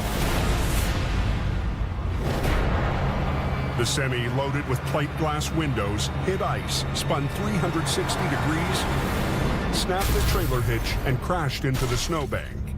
That must have been one hell of a ride, eh? Hard enough to break the hitch on. Got one tray of glass on it. Do you think that skid of glass will stay on? It's still strapped on there. Jamie needs to recover the tractor and trailer without breaking any more glass. You gonna grab the trailer first or the truck? I'm gonna pull this guy out. But we're gonna winch the tractor out here, the glass truck first. And they have to work quickly because some huge loads are headed their way. See how big this load is coming? Yeah.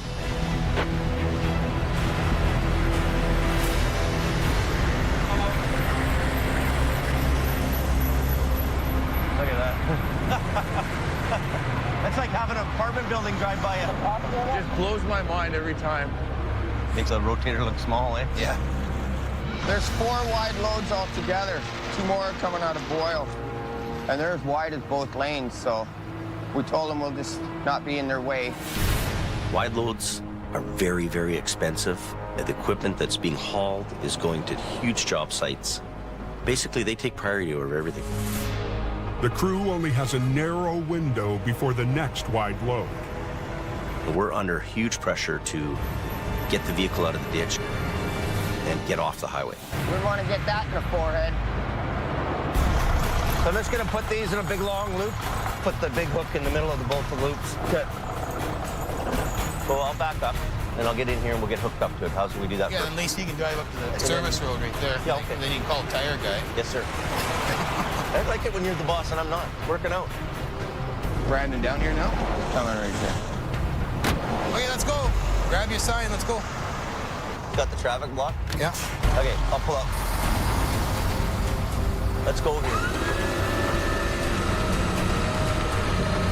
I hope they know we're on the way. Stop not stopping. Hey, we got the other wide loads coming right now. One of them super maxi loads is coming. We got to get off the road. Here he comes. Go ahead, yeah, up here. Just go down to that pull out over there. Tires. Big cut in it. I'm gonna get off the road.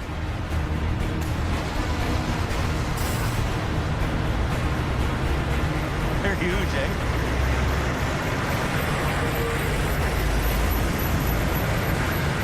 Kind of slowing down. You don't see that on the Coquihalla. The truck is out of the way. But there's still a trailer full of jagged glass left to recover. Watch yourself, boss. Someone like a bitch down there, fellow here. No place besides baseball. Can't even see where the hell I'm going here. Back in BC, the worst storm in the history of the Coquihalla is still hammering the mountains. Ugly, ugly, ugly. Veteran trucker Sheldon German runs the Coke almost every day. He rarely sees anything this bad. It's that damn slush. It's just sending me everywhere. Sheldon is battling his way up the Coke to pick up a load of scrap wood. Hey, southbounders, as you're approaching the summit there, so just be careful.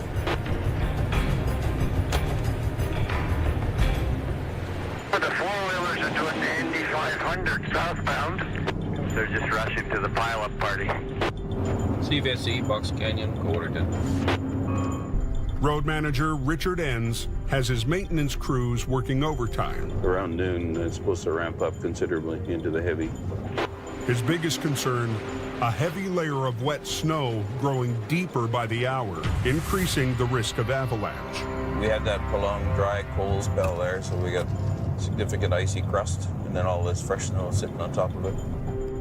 The storm is going to persist.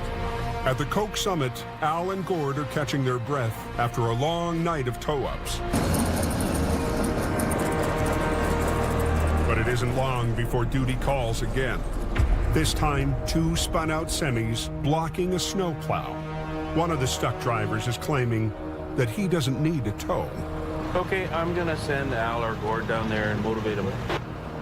Sounds like we got a problem on the hill. Within a minute, Gord's backing down the smasher.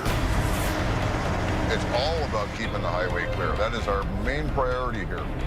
Because when these guys are all stacked up on the hill like that, the plows can't get through. And if the plows can't get through, this hill will get ugly in a big hurry. I'm here at the request of the government to keep this highway open.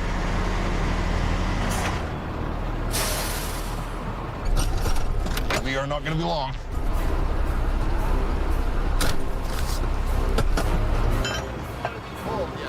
What do you mean he doesn't want to be pulled?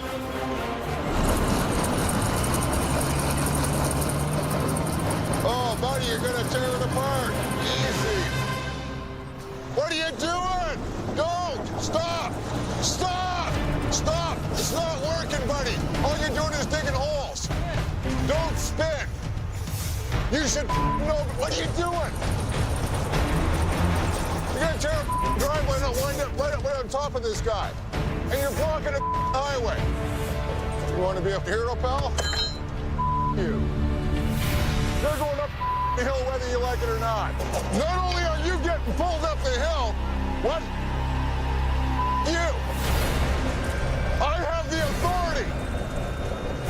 I got the government giving me the authority to move you off the hill. Stop. It's not working, buddy.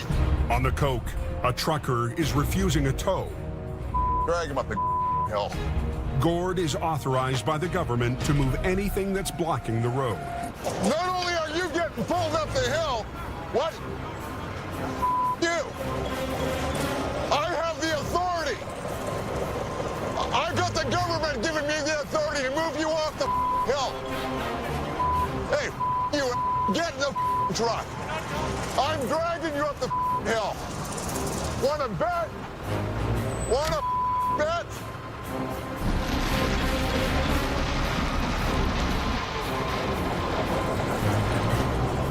What are you, stupid? What? Are you a complete moron? You can help or not, but you're going up the hill. You're blocking. I don't care about the money. Shut up. Get in the truck. I gotta get you off the hill. Yes, I do. Is money the only thing you worry about, you head? I'm gonna teach him a lesson. Okay, let's get pulling. Yeah. This thing will literally pull like a freight train. He's gonna go up the hill whether he likes it or not.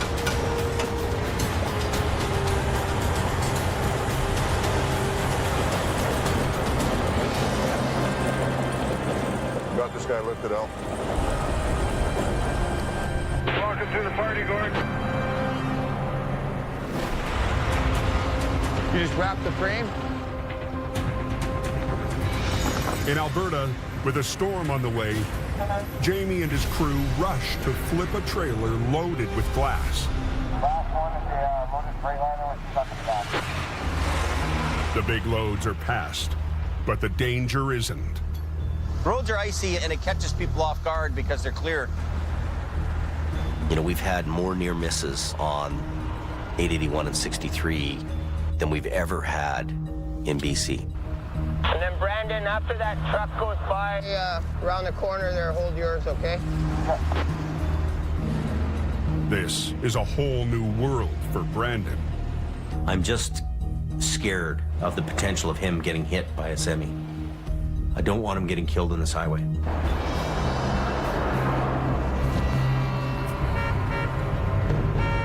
Get over!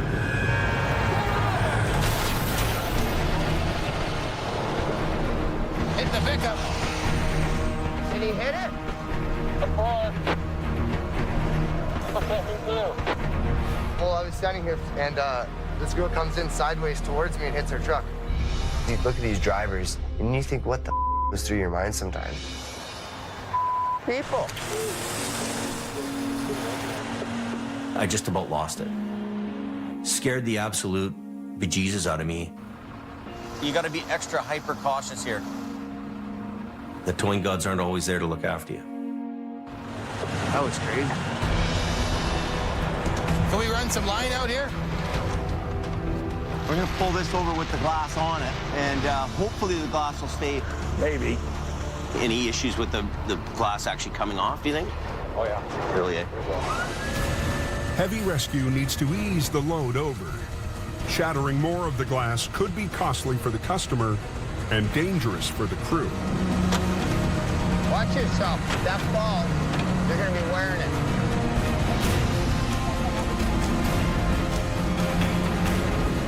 There we go. Right on the hook. Nice. That's unbroken. Not very much. By the time they get the trailer back on the road, the storm front hits. Visibility's bad. It's turned into a whiteout conditions here. There's blowing snow and you have ice on the road. You could have a nice sunny day. The next thing you know, you could have hail or snow coming in. If you don't like the weather, just wait 5 minutes. It'll change. And there's one pallet of glass still in the ditch. You know, all this is going to add up to a big problem if we stay on this highway much longer. And this is attached with a banding, eh? Yeah. What I'm worried about is when this comes up, will this glass come off? If anything falls off the pallet, it's going to injure somebody. Stay out of there. Are we good? Yeah, we're good. It's all yours, Jamie. Oh, that's making a mess.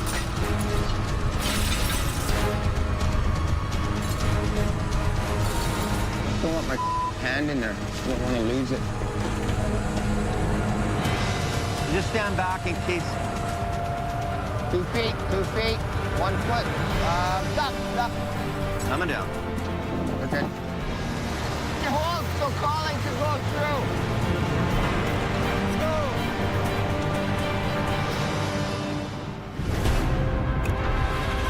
Yeah, sometime tonight it's supposed to get another 25, I heard. Back in BC, snow is still slamming the coke. Snow is pretty heavy.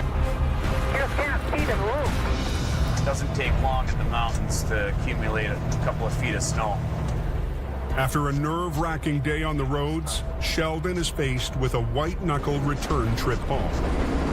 We were starting to get into the avalanche areas here. I mean, look at where the plows have been piling it up. It's almost as high as my truck. I had my eyes open the whole way down.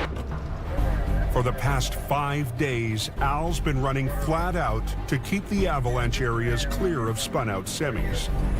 Running into some reduced visibility down to nothing with the blowing snow. The last thing he or anyone needs is a major wreck. They have compounds, and once things start compounding, boy, this place becomes trouble. Just before midnight. Yeah, there's a bad accident just seen here westbound on the Coquihalla. For a rough night. Unbelievable. In the middle of record-breaking snow on the Coke, Unbelievable. Al Quiring is first on scene at a massive wreck. Coming out here, it was down to like 30 feet visibility and then right down to 0 visibility. In blinding conditions, the loaded reefer truck slid down the bank of the center median. With the weather getting even worse, Al makes a decision. Yeah, no good visibility tonight. Unsafe to recover. This guy is, like we say, he's on ice. Whether we tow it or not, doesn't matter. The truck is safe. Missed all the fun in the snow. How are the roads this morning? Oh, a little slimy. And did they ever get a dump of snow there? That's unreal. The next morning, there's finally a break in the string of snowstorms that have been pounding the Coke.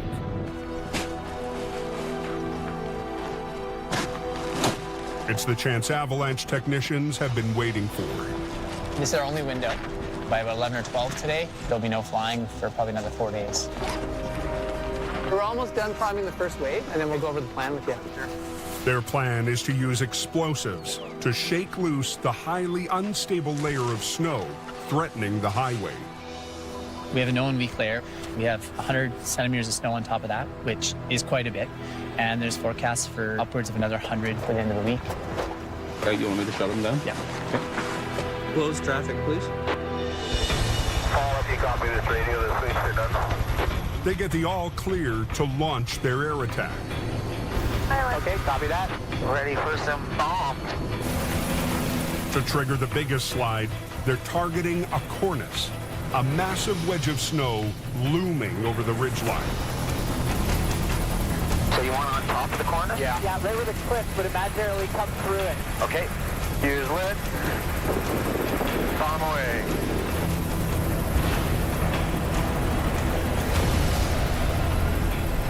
Bomb away. Bomb away. Got it. Okay, we got a little result there. Yeah, that's a beauty. Good result there. That's a good one.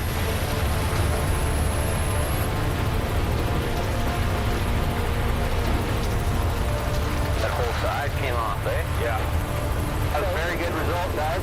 Right on. So we're looking for. With only a few minutes of road closure left, the heli bombers head for the summit. This is a pretty big corner circuit there. Use it. Bump away. Oh, this goes good. Oh, but the bump's stuck. Go away. Oh, come on. I don't think we're going to be moving now with these little shots, Paul.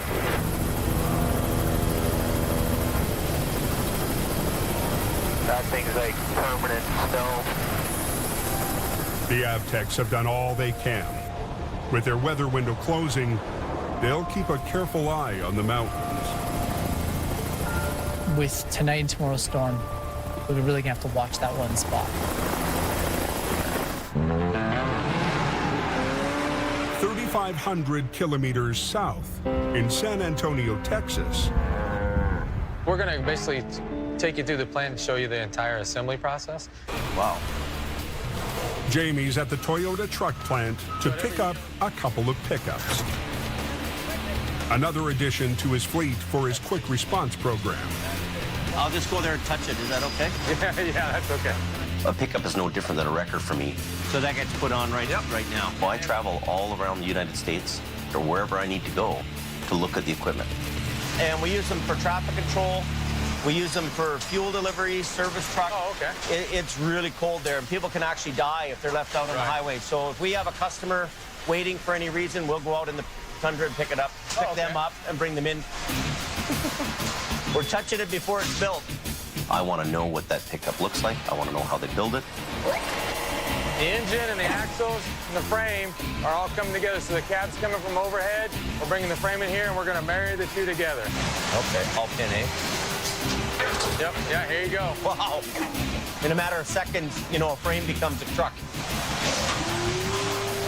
Beautiful. There you go. So is our red one coming soon? Pretty freaking cool. Back in BC, the wreck that Al discovered last night is still in the ditch. The tractor and trailer is flipped right over. But Al's too busy with pull-ups to tackle a tough wreck. Doesn't bother me in the least. I'm not taking it on. I'm okay with that. It's a perfect recovery for Jamie. And even though he's away, the wreck is still going to a Davis. He's gone. He's in Texas, isn't he? My brother Jason is a hardworking guy. He's very attentive to detail. You know, not as good looking as I am, but he's a great guy. It's not very often that we get an opportunity to upshow Jamie in his own territory. Probably would have scooped us on this one anyway if he was. Jamie and Jason ran a heavy recovery operation just outside Vancouver before Jamie moved to Hope. That's your cousin. With their matching rotators, Jamie and Jason have tackled some difficult jobs together. Okay, pretty soon I'm going to have to boom out, Jamie. Hold on. But Jason isn't used to jobs like this one. The wreck is not on the roadside, but down a steep, snowy bank. Wow. It's in there. The severity of wrecks that happen up here isn't an everyday thing for us down on the coast. You got to make sure that you take enough equipment, enough personnel. What kind of stuff am I taking out? Jason has brought along some extra family firepower. We want that one at the back of the trailer. My daughter Mattia is 16 years old. She drags all the heavy gear, chains, because she wants to be one of the guys. We're going from somewhere around these bogies. Okay. I was always a tomboy, jumping off things, getting hurt, cracking heads open, breaking collarbones. I just can't imagine not having it in my life. 50,000-pound pick. Wow. The heavy load has shifted onto the thin trailer wall. If it's going to be too much, it's going to start crumpling.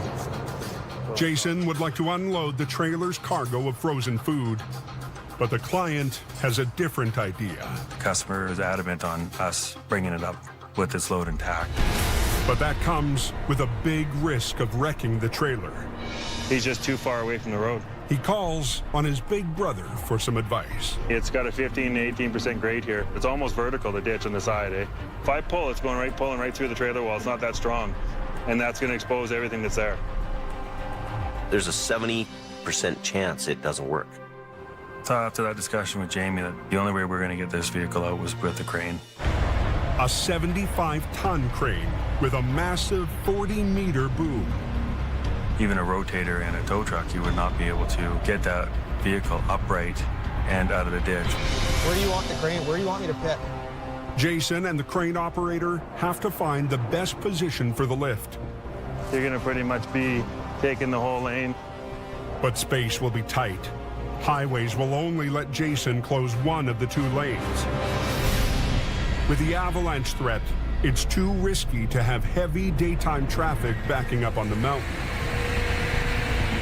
Do you have to stick your outriggers out that side? I can go halfway out that side. You got a semi coming through soon? They have just enough room for the crane's outriggers, but there's a problem.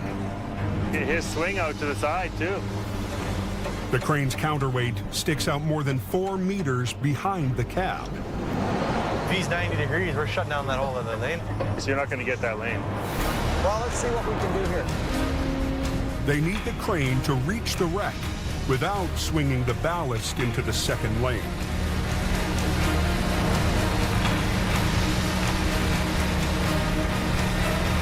Not enough room. Not enough room for the crane. Not enough room.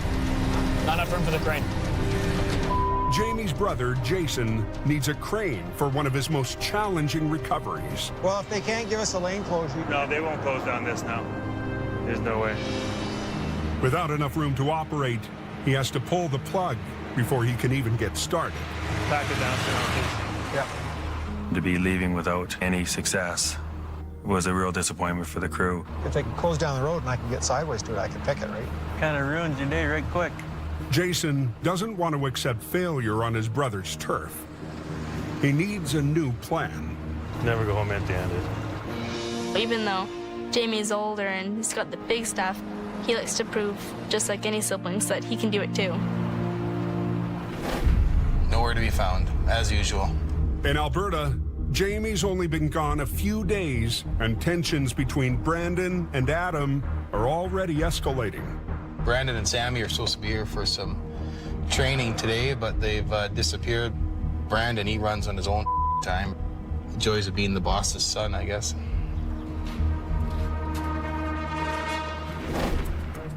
It's freezing. Holy. The flagging crew hasn't had much downtime. First time for a long time I'm going in the ice. It's been a while. Brandon's tried to enjoy any break he can get. I do literally anything and everything thrown at me. General labor on there, help on wrecks. I'm a Swiss Army knife out here. Okay, mate, go easy. I'm really serious about this company. I want to be a type of an owner in this business. Not just an employee, but maybe an employer one day, right? Oh, he gets it. I score! Get that truck out of the ditch yet up there? Back in BC, plans to recover a reefer trailer are on hold. Mountains of snow up there. As a new storm moves in on the mountains. Up on top, it's all compact. Larson is starting to get messed up. Common sense goes a long, long way on a mountain like this. Once again, Sheldon is headed back up the Smasher, and he's just heard there's a travel advisory. They're telling people to not go up. It's too risky. If you don't have to go, don't go. Take another route. The flaggers are out of their truck in Sawaka, so they must be staging. They're pulling us into one of the chain-up areas. Conditions are so bad, flaggers are limiting traffic on the hill. So we're just going to let them go two at a time and spacing them out just for their safety. Without staging, a traffic tie-up behind an accident could leave hundreds of drivers exposed in high-risk areas. It turns into a gong show pretty quick otherwise, eh? Phone call was made at 9. Yeah, I don't know where he is. Back in Lac La Biche, it's mid-afternoon, and Brandon still hasn't shown up for work. Hopefully he gets here soon. And you don't like him when he's angry. All the off the wall. Like, these tables should be cleaned off. Take his old junk home with him or something. Kelly Davis, another of Jamie's brothers, is a long-haul trucker passing through town. He understands Adam's stress. He just wants people to do their jobs and be professional about it, and it's a hard go for him. I shouldn't have to constantly phone Brandon and chase him around. What are you doing? You know, the guy sleeps in till 11 o'clock every day, and I brought him up here, gave it a try. It's not working out, so he can go back to Hope.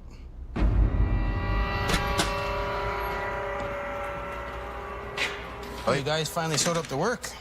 Well, you said we were off Monday, right? So. You guys still have a company truck or no? Yeah, we do. So then if you should be off, then the truck should be parked here, shouldn't it be? No, we're on call, though. Okay, well, from now on, the Toyota stays here, and you guys can get your own transportation. Why does it need to be here, though? Because he's the head flagger. That's his flag truck. Head flagger, my ass. Have you worked here 10 years? This is your last go around here. You're not coming back? I am coming back. No, you're not. Yes, I am. Nope. You know what? If anyone's not coming back, it should be people that sit on their candy ass and don't. You don't get out of bed till I don't get out of bed. o'clock? Every call you guys have said, get to work. I haven't missed one call, not one. End of the day, call. you're not coming back because you don't listen. I'm coming back because I do listen. No, you don't. Yes, I look do. after this place. No, you not professionally. Yeah. I don't Look at believe yourself. Right, you don't get out of bed till 11 o'clock in the afternoon. What's you how don't am I not listen. I listen you all don't the time. want to come here and learn how to tow or do anything else. Ask anyone you want. I've You're impressed supposed to be here at 10 o'clock in the morning. You weren't here. You never gave me a time. You were told last night when to be here. So you're not coming back. This is your last go around. I am coming back. No, you're not. Absolutely not. Thank you. I walk in and you say, you're late. What the am I late for if you don't give me a time? How can you be late with no given time? This is unreal. I've done really well here. Yeah, you it can is. anyone, ask anyone. Yeah, I know. I've done really well here. Oh, I know you have. You've done really good. Man, you need to learn, if you want to be a manager in real life, be a real manager. Listen here. Hey. You're supposed to be here at 10 o'clock in the morning. You weren't here. You never gave me a time. You were told last night when to be here. You're not coming back. This is your last go around. I am coming back. In Alberta, tension between Brandon and Adam has boiled over. I walk in and you say, you're late. What the am I late for if you don't give me a time? If you want to be a manager in real life, be a real manager. Listen here, you. Hey. Come on, that's enough. Out of here. Don't be pushing me around. Don't lay a hand on me. Well, don't lay a hand on anybody else. You get the in my face. I'm making sure nobody gets hurt. That's not right. Not right at all. That's the bottom line. All right, let's just go.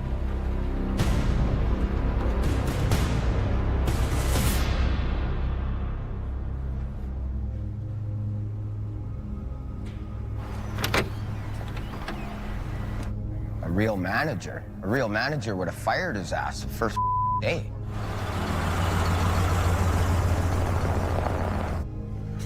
Hey, I didn't mean anything by that, eh? I know. I just want to shake your hand. I didn't mean. I just. Yeah. Listen, okay. Thanks a lot, thanks.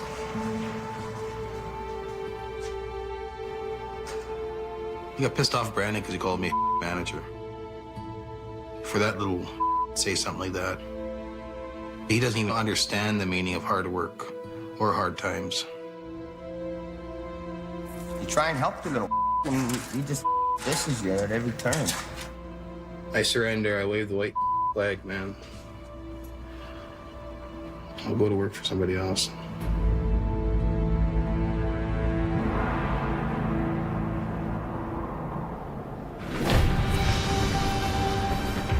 Which one did he chain, T? That one right there. The center? Middle, yeah.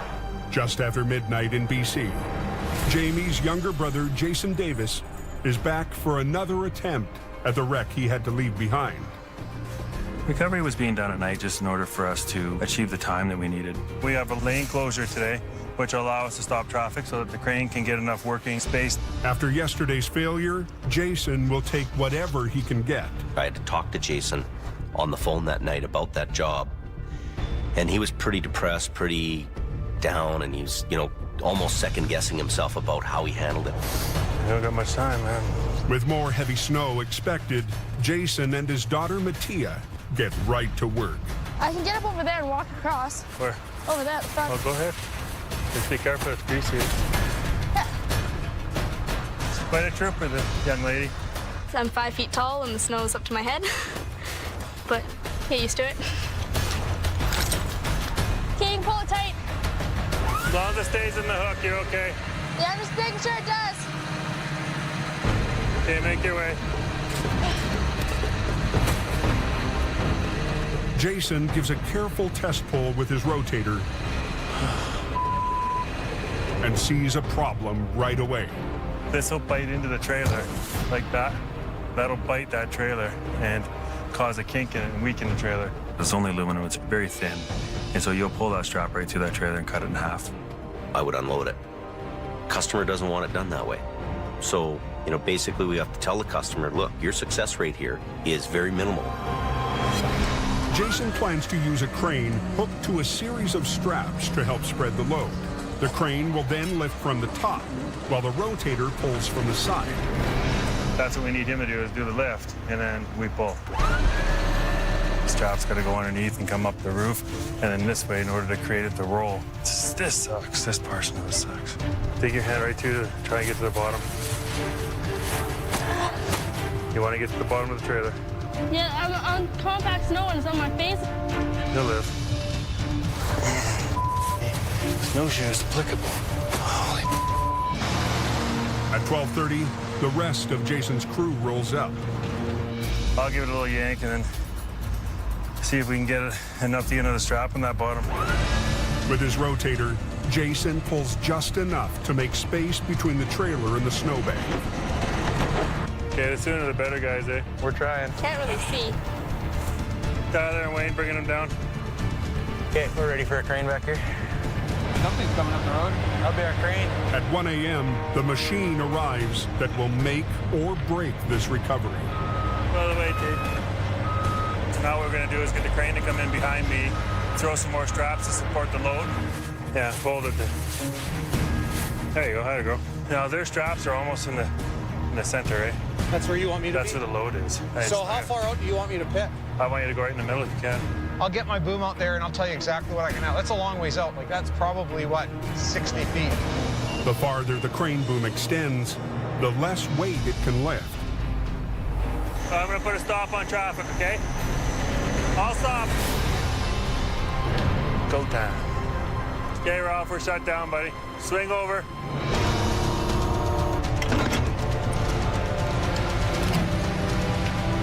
Take as much as you can. Slowly. The loaded truck weighs in at 40 tons.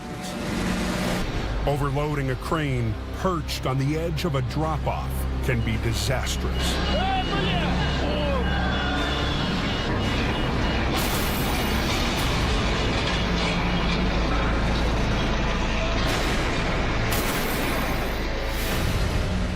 Nice and easy, Ralph. Nice and easy.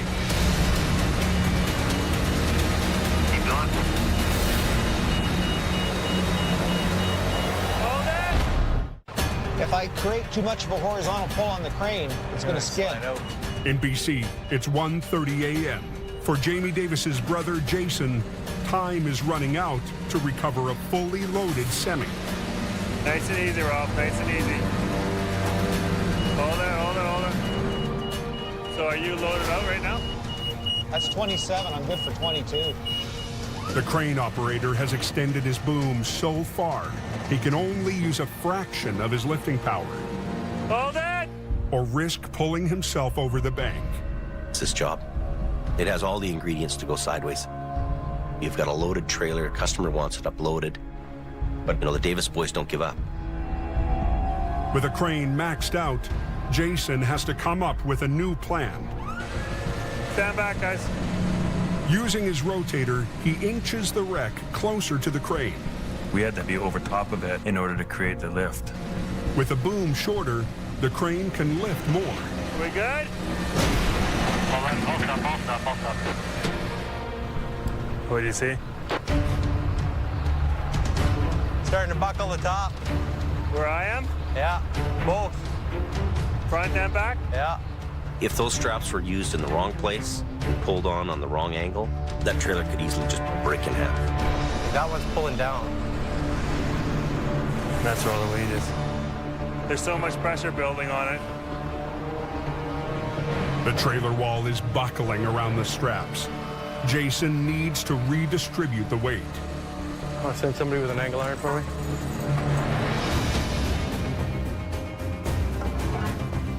An aluminum angle iron spreads the load out of a strap. So instead of the strap focusing on one little 6-inch area, it spreads the pressure over a 4-foot area. I think you guys probably don't want to be on the other side of that too much. Not right now, no. Anytime that you got that vehicle up in the air and then you have to go underneath it to re-rig, I think it's always the hairiest and most dangerous part of the wreck. Are you tight with the angle irons? I guess he is. Okay, slow on the cable. Slow on the cable? Or? Okay, you got it. We're gonna crawl out of here before you lift too much more. Okay, let's do it. That's coming over a long way. Yeah. Keep going.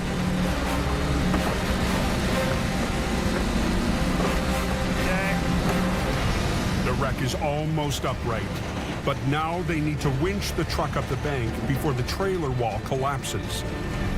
Getting it up and out of the ditch and on the roadway, that's another whole job in itself. Pick up from this far side now and just drag over as hard as you can. Pull it right into the bank, and then we'll use the other one to pull it around. Jason's crew rigs a 50-ton wrecker to the front axle to help muscle the semi up the bank. We need to make sure that we hold it until the tractor comes up. It's the big pull.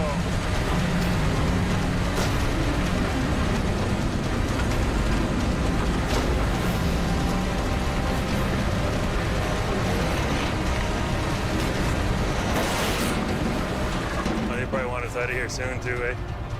Go tell the traffic control people we're at a point of no return. They gotta be patient with us, okay? Yeah.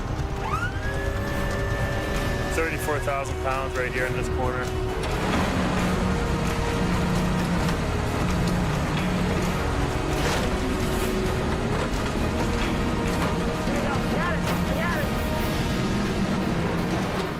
Yeah, she's out. Now we're at the home run. We gotta unhook and get this traffic through. That was quite an accomplishment, man. Send them through. Thanks, eh? Sorry to keep you waiting. Well, I've done that type of wreck. It's not easy. I should say that I was missing that job, but it wasn't a job that you missed. Sorry, brother. We didn't break a wall, and we don't have the cargo spilled all over the ditch, so yeah, we did good. That went pretty darn good. I felt proud because I know he can do it, but you don't need your brother. What Jamie say now? It's beer o'clock? Yeah. Jason was under huge pressure, given all the conditions he was trying to work within. And Davis boys, we don't quit. We hunker down, we get her done.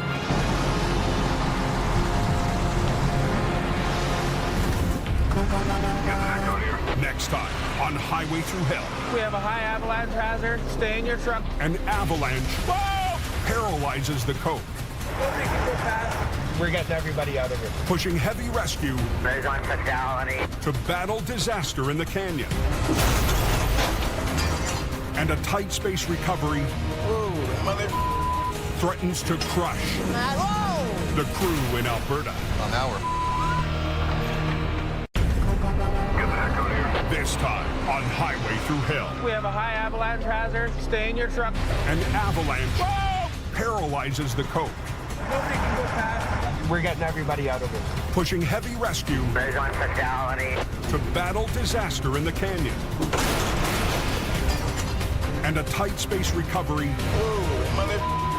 threatens to crush the crew in Alberta. Well, now we're... It's been a bad week all over, I think, eh? Poor highways here, they've been taking a beating. All through the mountains around Hope, BC. I don't think it matters what highway you take anymore. It's going to be ugly up all of them. Drivers are struggling. It's bad, guys. After record-breaking snowstorms buried everything in their path. Is it supposed to snow all night, or what's the deal? Yeah, it's just crazy. On the roads, the plow crews keep up by working every piece of equipment around the clock. Cab lights go on?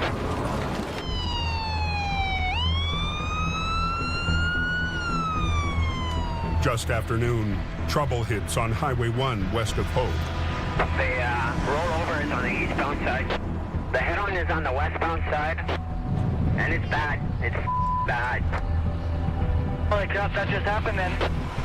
An SUV lost control, sending another vehicle into the ditch. It then swerved across the median and slammed head-on into a third vehicle. Tango 15, Davey Davidson advised. Highway 1 West is completely choked off.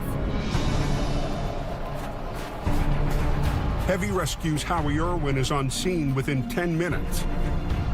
Oh, that's ugly. Along with Wayne Sahada. But they can't get any lanes open just yet. One of the drivers has suffered a fatal heart attack. They don't know if he caused the accident by having the heart attack or if the accident caused the heart attack. They're leaving the scene the way it is. They're taking pictures. They're trying to preserve what evidence they do have on the ground. Just staying parked for a while. I'd like to touch this stuff. No. No, they got an analyst coming. It's going to be a while now. You can't not think about it. Just try not to. Holy, well, look at all the traffic going eastbound. Yeah, guys, watch it coming up on that accident scene if you're eastbound, though. It is pretty slick here. I had a bitch of a time getting slowed down.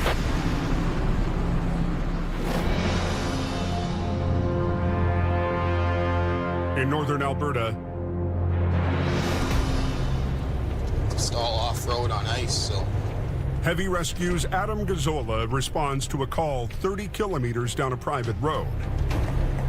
There's a gravel truck and trailer that have rolled onto its side. It's the only route in and out of a remote oil patch operation. These are all narrow roads up here, so there's not much room to work. Oh, mother. That's a dirty, dirty, dirty.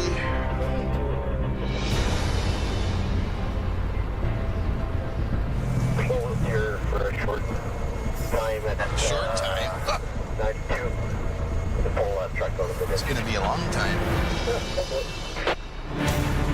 Colin McLean will be pitting HR 68 against the heavy load of gravel. They're never really easy. You know, she's on a bit of a slope, still got a little bit of a load in it.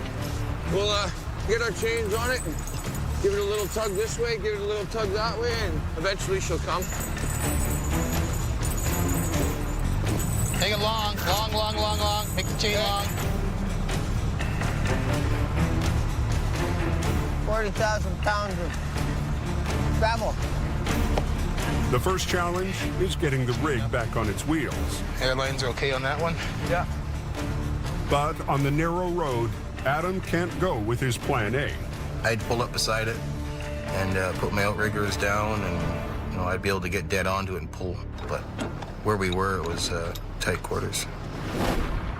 So instead, the two wreckers will position at opposite ends, with lines from HR 68 to the high side of the trailer and from the rotator to the dump truck. I hope she'll flop right over and nice and easy. Probably won't. Get the on the road. You're all hooked up? Yeah. The loose gravel has shifted. All of its weight is pinning down the wall of the trailer. Hold there here. Watch what you're doing. Keep going. Adam. Whoa, whoa, whoa.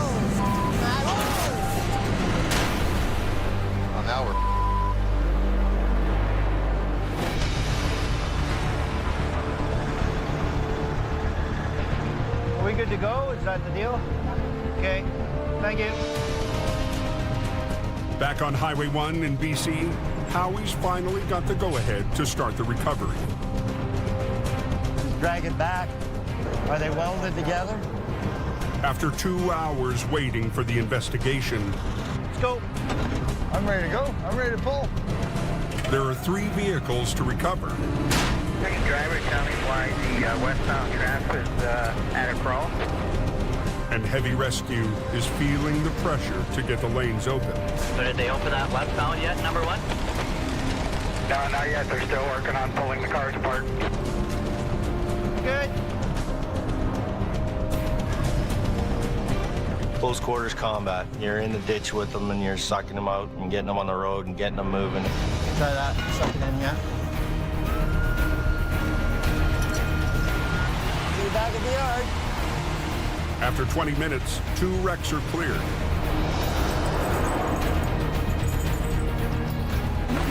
And Howie makes short work of the last one.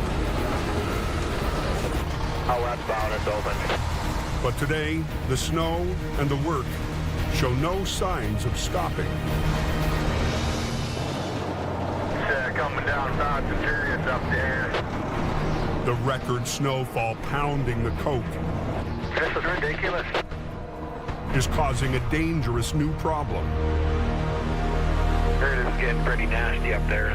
Unstable cornices have formed above Avalanche Alley. Ready for some calm. 2 days ago, Use lit.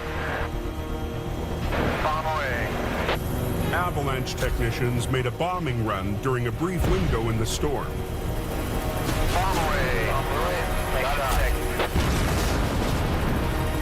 Okay, we got a little result there. Yeah, that's a beauty. Good result there. That's a good one. They reduced the snowpack, but they couldn't completely eliminate the risk. Oh, come on.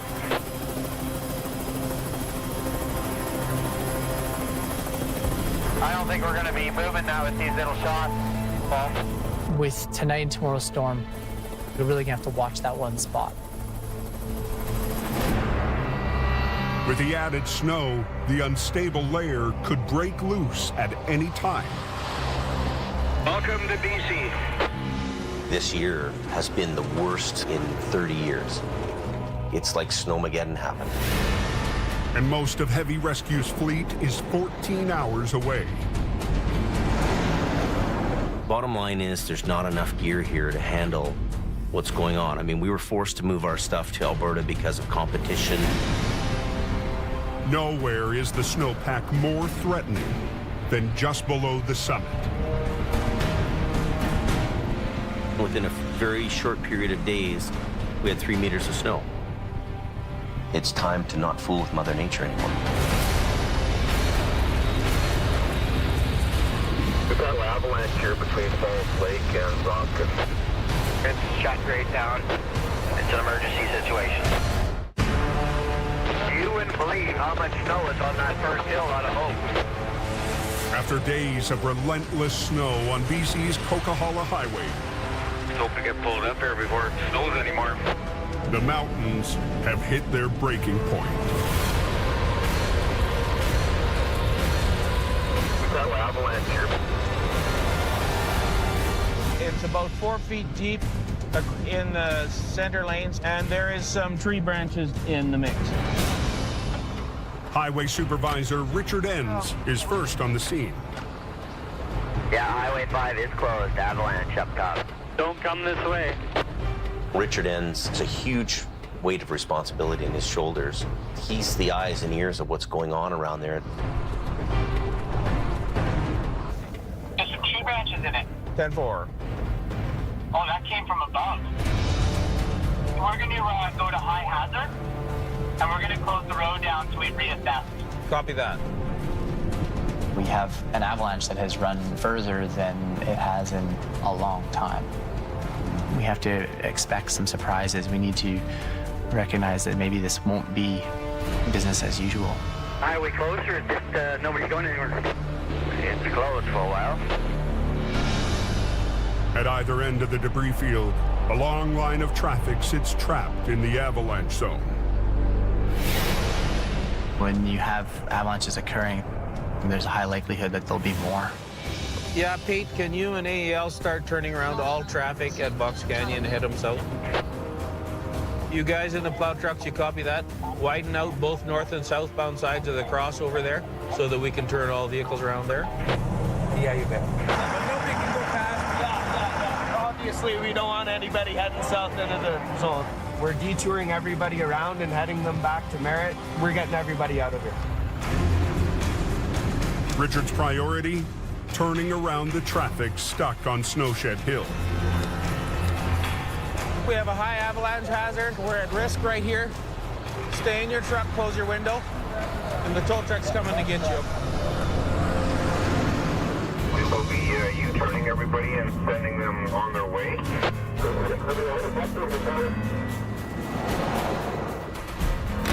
We've had an avalanche hit the road, so the road's closed. Don't leave this shed until I come back, okay? Because it's important that I escort you because of the risk of the avalanche.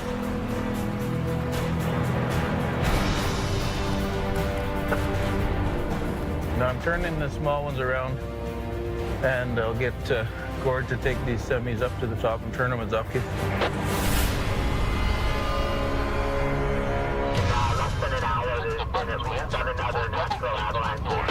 Yeah, copy that. Yeah, turn around, follow me, please. Have to get them off the hill here.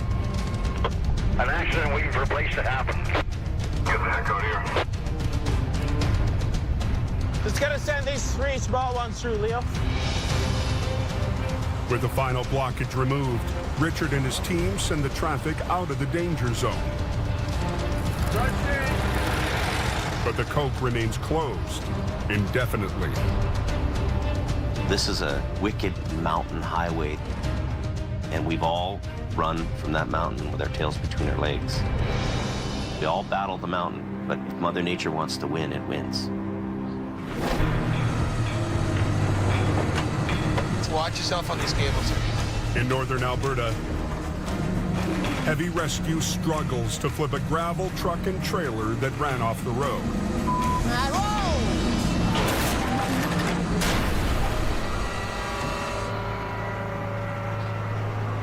We forgot to chain the box down. Hey, chain these boxes together. The box on the dump truck is pinned down and resisting the pull. As the truck is coming over, the box is staying here, so we got to make sure we chain this down. If you don't chain the box down, as you're pulling, the box will just stretch out as if it's lifting to dump its load. I'm getting frustrated. Get out of here. You're going to lose the wrestling match. You're going to possibly tear the box off or bend something. Watch out, hook.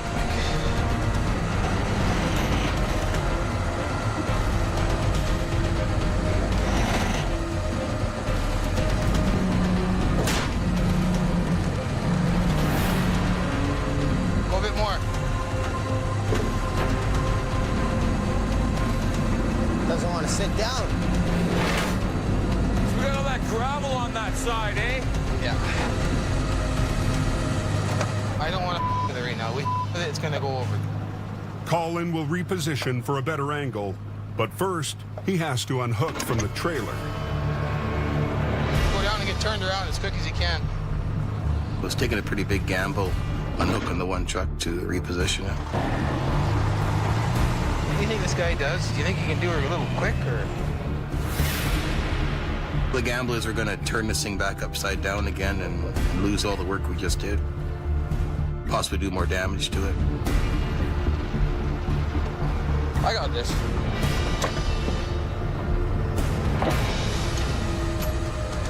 No, boom down. Keep it down. I can't see any of the wreck, Al. Don't worry about me. Just look at me. Just look at me. Stop there. The trailer is out of the ditch, but not yet securely on its wheels. You just want me to put one there? Nope. We got the chain on it. Let's just worry about getting this thing sitting flat first. Yes.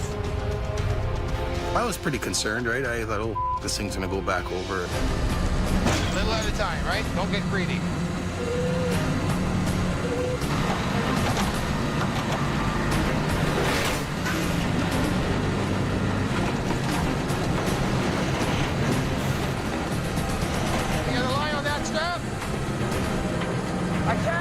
you through the foot. You're underlined. That chain. Thank you.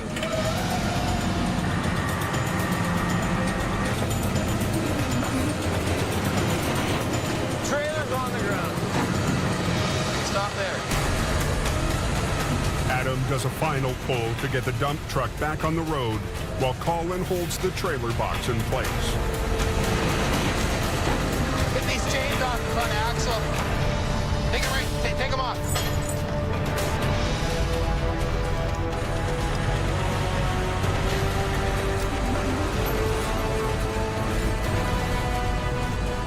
Yeah, take them all off. And that's how we do that. Yeah, we got the road open, and hopefully all them camp workers got to where they were going. Gives you some satisfaction.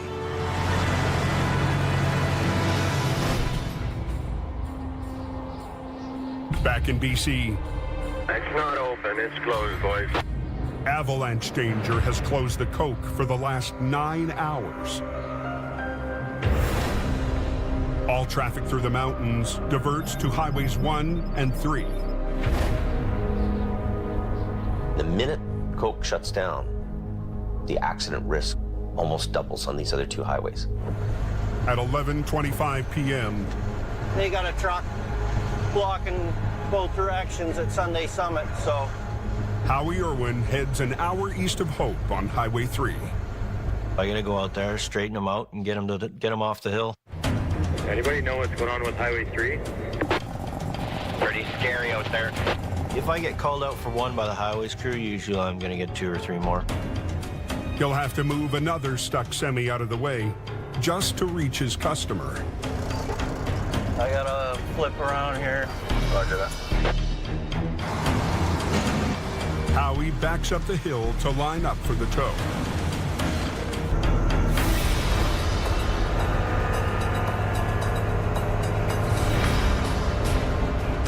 As soon as they can clear a lane to get by here, it'd be a good thing, because I'm slowly slipping down this damn hill. You got a tow pin on the front that I can access? You got a nice big chrome bumper, don't you? You need a winter bumper. The chrome bumper has no opening for a tow pin. That really sucks. Chrome don't get you home, but it sure helps you look cool on the side of the highway. Instead of towing the truck away, Howie hooks up to the back end. The only option is to swing the trailer over and get it out of the way.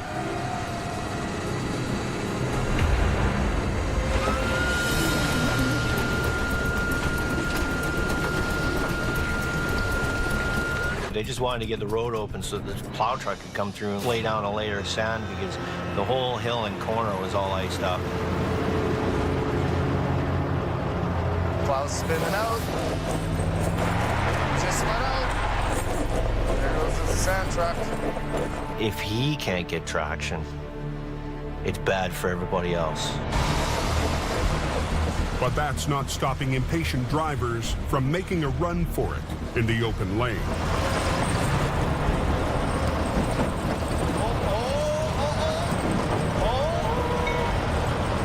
They're taking their own risk, right? I mean, it's ice. Guys are stopped. Look at how close he's got the trailer. Oh, he just about put the trailer off the road.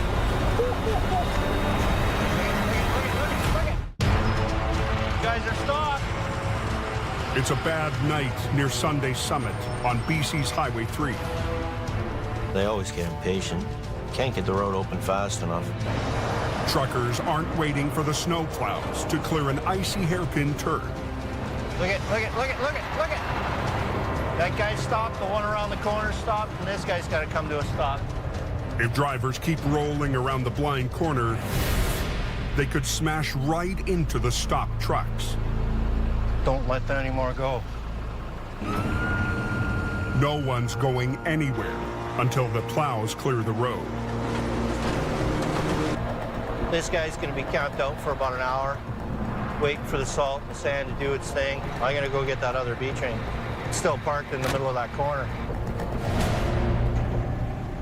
A few minutes up the road, Howie's customer is stuck in a fully loaded B train. He's got nothing to attach to, just like the last guy. No pin, no nothing, no. The grade isn't as steep here, so Howie gambles he'll be able to tow the B train up to the summit. I ran it under the steer axle so I can get some lift on it. You're gonna have a good ride. Taking the front end right up? Yeah, about 3-4 feet in the air. Ah. So once you get the wheels straight, Don't turn them. don't turn them. All right. It's not good. It's a roll of the dice and hope it works in your favor.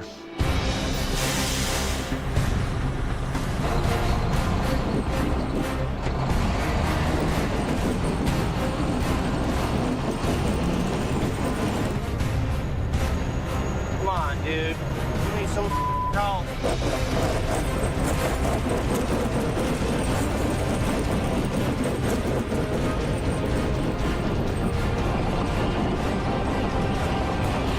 Come on. Come on.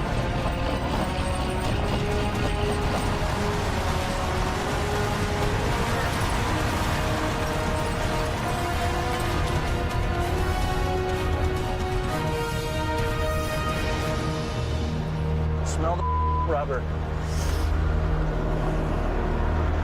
Is that your excitement for the evening? Yeah. Never done a wheelie up the hill, especially in a Super B. 2 for 2. I'm gonna head back. The sun will be coming up here in about 3 hours. I don't want to be awake when it happens. The next day in Alberta, the northern crew gets an update on the conditions back home. Not a vehicle on it. When the Coquihalla closed down, most truckers will make the decision to travel the canyon. Not everybody's familiar with the twisting and winding roads, the ups and downs of how we want. Every idiot and their dog is going to be running the canyon. Somebody's going to die tonight.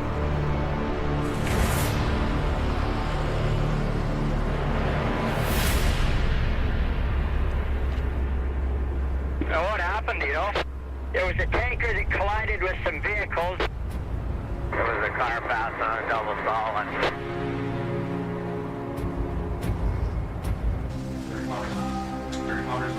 Just before sunset, Heavy Rescue's BC Dispatch Center gets the call. A tanker has been involved with another vehicle, and big fire ensued. We're going in there with probably half the stuff we need to do that job. No other choice. My hands are tied on this one.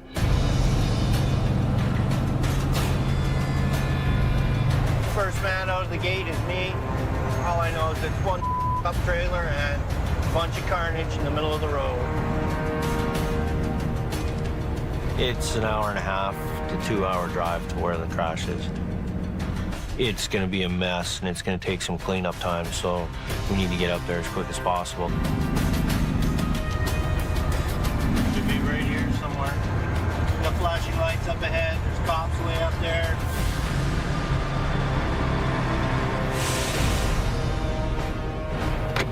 Holy, what a mess.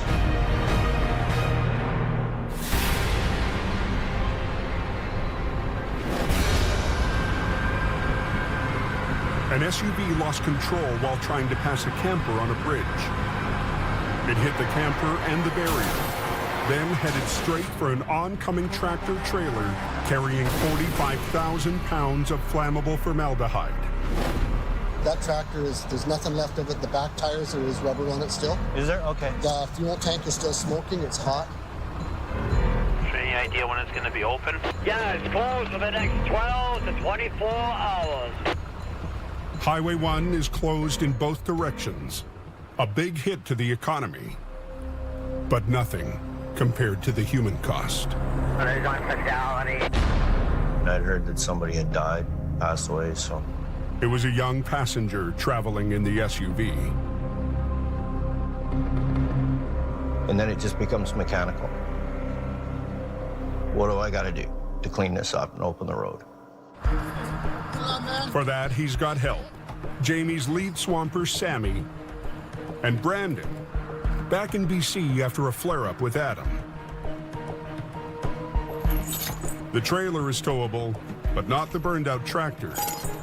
So Howie will have to separate them. Both sides of the bumper are bent in. I can't get the pins through the side.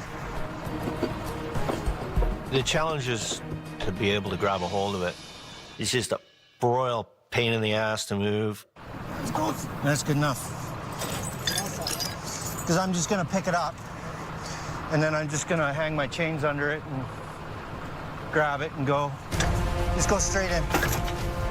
The faster Howie gets the smoldering tractor away from the trailer, the better. The trailer is still containing a corrosive liquid. The last thing I want is more fire. Field burning. Wait, there's a fire under there now. Okay, knock that other side loose. On BC's Highway 1, Howie and Sammy get set to separate a smoldering tractor from a trailer load of formaldehyde. Just go straight in. Wait, there's a fire under there now. Field's burning. The trailer is still containing a corrosive liquid. The last thing I want is more fire. Throw some dirt on it, grab a shovel. Holy.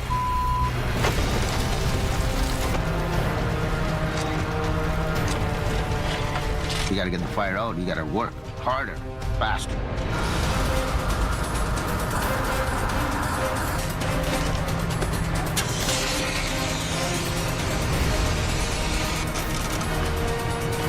I don't see it going anymore. That was a scary one. Hey, Sammy? To unlock the tractor from the trailer, they need to pull open the jaws of the fifth wheel. And then I can push it back and take the load off it and get the pin undone. Okay, good. And then it'll roll. But there's a problem. The pin release is on the driver's side of the tractor, which is up against the no post. It's right on the edge of the bridge deck. You gotta watch it. There's a big cliff down here. Oh. Man. On northern Alberta's 831. By the looks of it, the guy's gonna be able to drive it away, so I think he's pretty lucky. Heavy Rescue North has been dealing with their own chemical recovery for over 2 hours. We're just waiting for another tanker to get here, pump this off, and then we'll pull it out. The chemical is a byproduct of oil production. The trucking company has sent a team to remove it. Our guys are dealing with these toxic chemicals and deals in the middle of nowhere. And probably one of my biggest fears is that guys bite into something that they really shouldn't be touching. I don't know too much about it, but I'm glad they're pumping it out because for whatever reason, if it tips over or springs a leak, I don't want to be involved in that.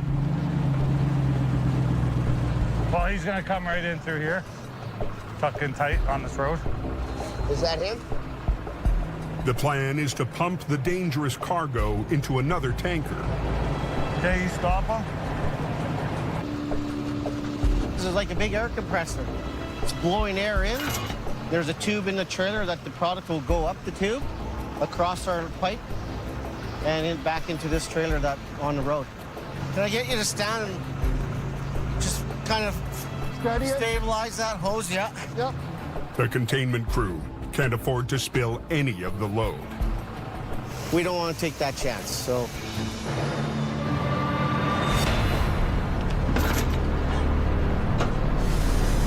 Okay, we're gonna start pumping.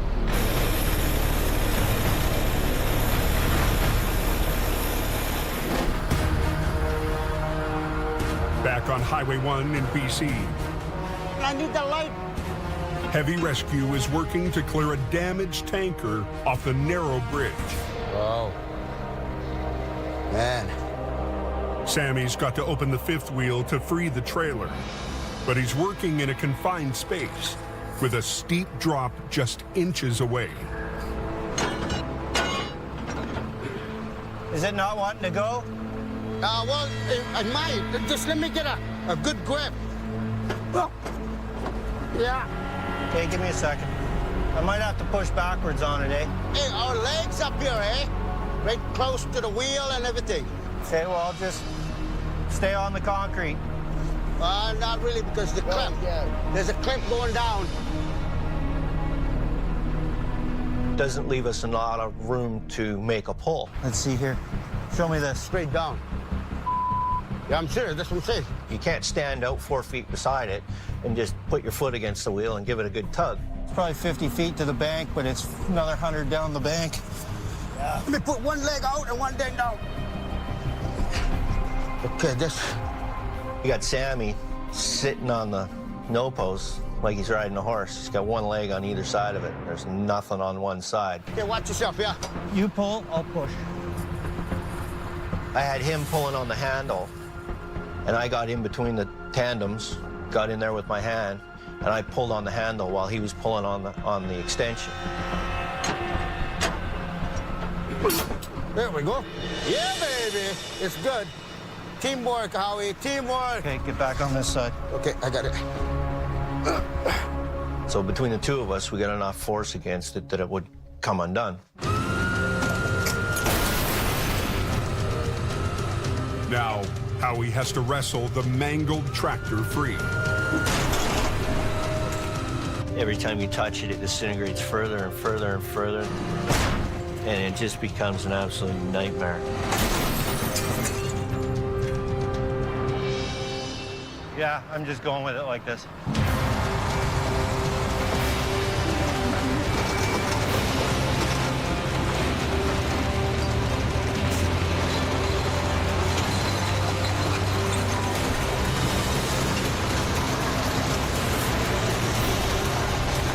They've got the tractor off the bridge. Next, the trailer with its toxic load. Heavy Rescue's newest hire, Wayne, will hook up to haul it away.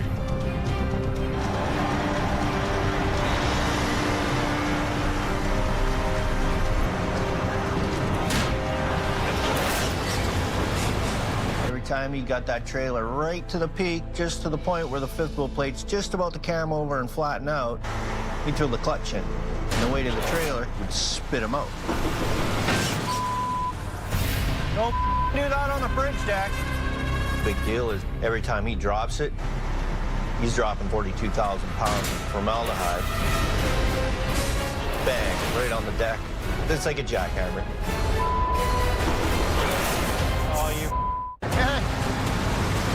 On a bridge on BC's Highway 1, Wayne struggles to hook up his tractor to a trailer of corrosive chemicals.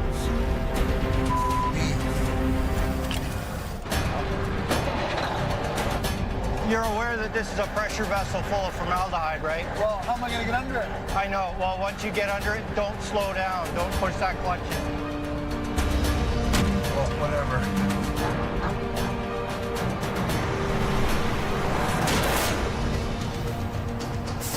What in the is holding this thing?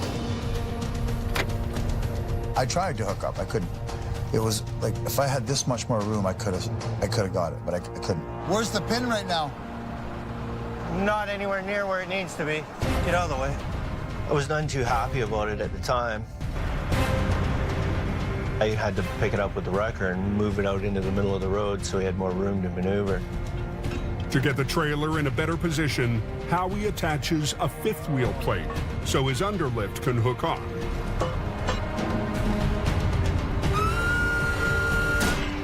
There we go. I couldn't get the thing off the ground with my underlift. All I could do was get the plate to it, get attached to it, and then roll it out into the middle of the road. Good. Stop there, Howie. And then get him underneath it again.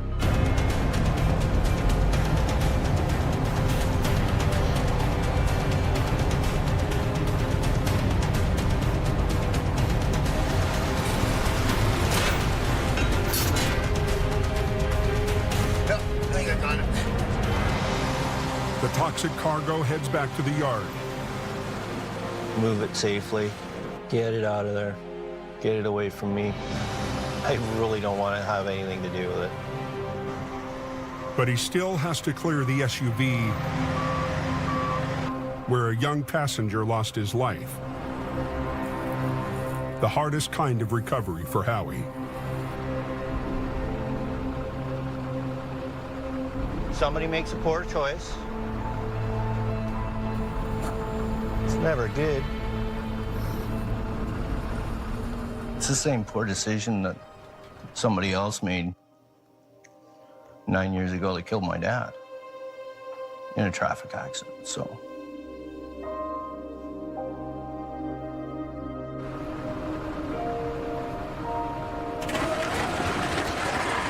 90 minutes after Howie arrived, he's cleared the wrecks.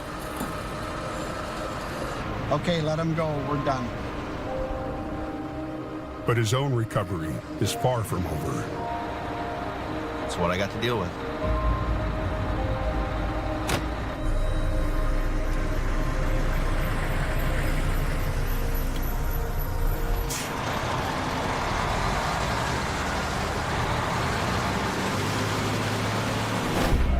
On Highway 831 in northern Alberta. You okay there, Norm? We're good. They're pumping it out so that we can pull it out. The chemical recovery crew has pumped out the liquid so heavy rescue can get to work. Colin makes it to the scene just in time. Well, because I know you don't drink coffee. Any chain damage when you chained up? I don't think so. I mean, you don't think so? Well, I didn't hear any clank, clank, clank, clank, clank, clank while I was driving. Please tell me there's no chain damage. There shouldn't be any chain damage. Okay, grab two of them tow hooks. It's closed? I would just turn around. You ain't gonna get past up here in the next couple hours anyway. Holy crap, look at how deep the snow is. Traffic has been backed up on 831 for hours. Hey, you're good to go there. You just want to double check that? Yeah?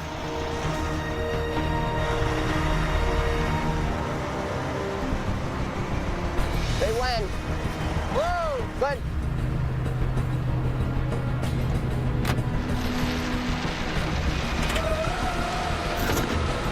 Good. Good. Adam has to make sure the valves on the tanks don't crush together on the slope. No, they're good. They're good. Just leave it in neutral. Them tanks aren't gonna touch, are they? He's going good. He's coming out nice and easy. All right, just like a hot knife through butter. No one got killed, no equipment got wrecked, and Adam didn't kill me. So it all worked out well. What gear do you start out in when you pull ahead? But with Adam riding shotgun, Colin's still got a long drive home. You putting it down like straight here? No, that's second. The road's closed. Do not come past Hope. 3 days after avalanches hammered the coke, They're waiting on avalanche control to give the word. Paul Harwood and his team of avalanche technicians are gearing up for battle.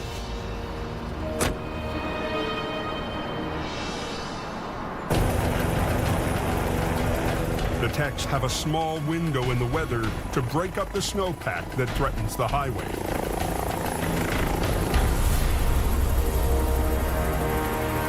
Best view in the house. Worth waking up at 4 in the morning for.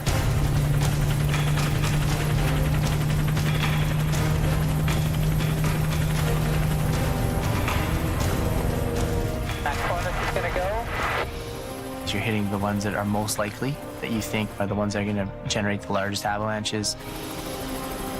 So that nice fat pocket on the right. Okay, going up on top. Yep. Okay, safety's off. We just a few seconds out here. Yeah, 2 seconds out. Use a bit. That rock. Right in there, right? Mom away. Mom's away. Moving hard in there. The techs have hit some of the biggest risk areas. Now on to their final target. That's hard in there, that big pin. Surprising. Whoa. It's a monster cornice over Snowshed Hill.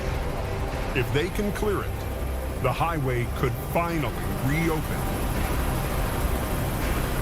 And that's that big overhang? Yeah, that's the one. So right here? Yep. He's on. He's on.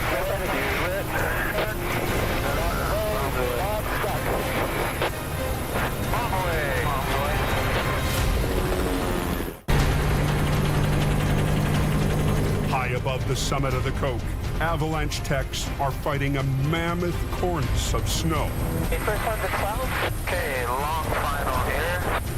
If they can knock it down, traffic might finally start flowing again on the Coca-Cola.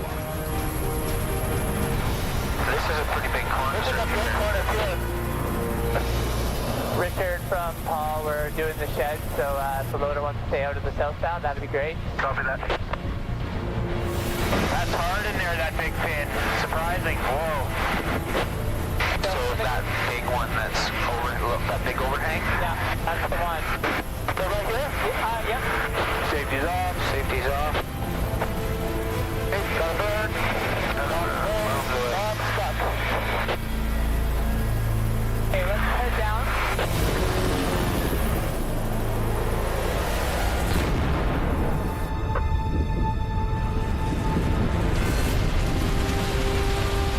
A good slab there, dude. I'm happy out here. Hell yeah. Nice.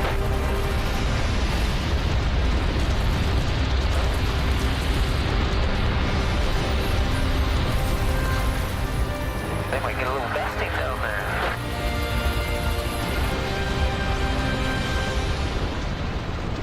That was pretty incredible. Yeah, Richard, we are all done explosive control at the summit. Very good. Thanks, Paul. I'll see you down there a little later. The record snowfall is in the history books. It's taken a massive effort to get traffic moving. It's really about what everybody does to make this happen. Highway 5 is reopened. Wide open both ways. Is 5 open? Yes, yes, yes. Okay.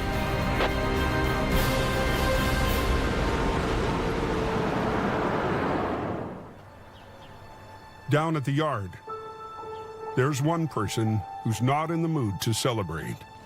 I don't know what to do about this burnt tractor here.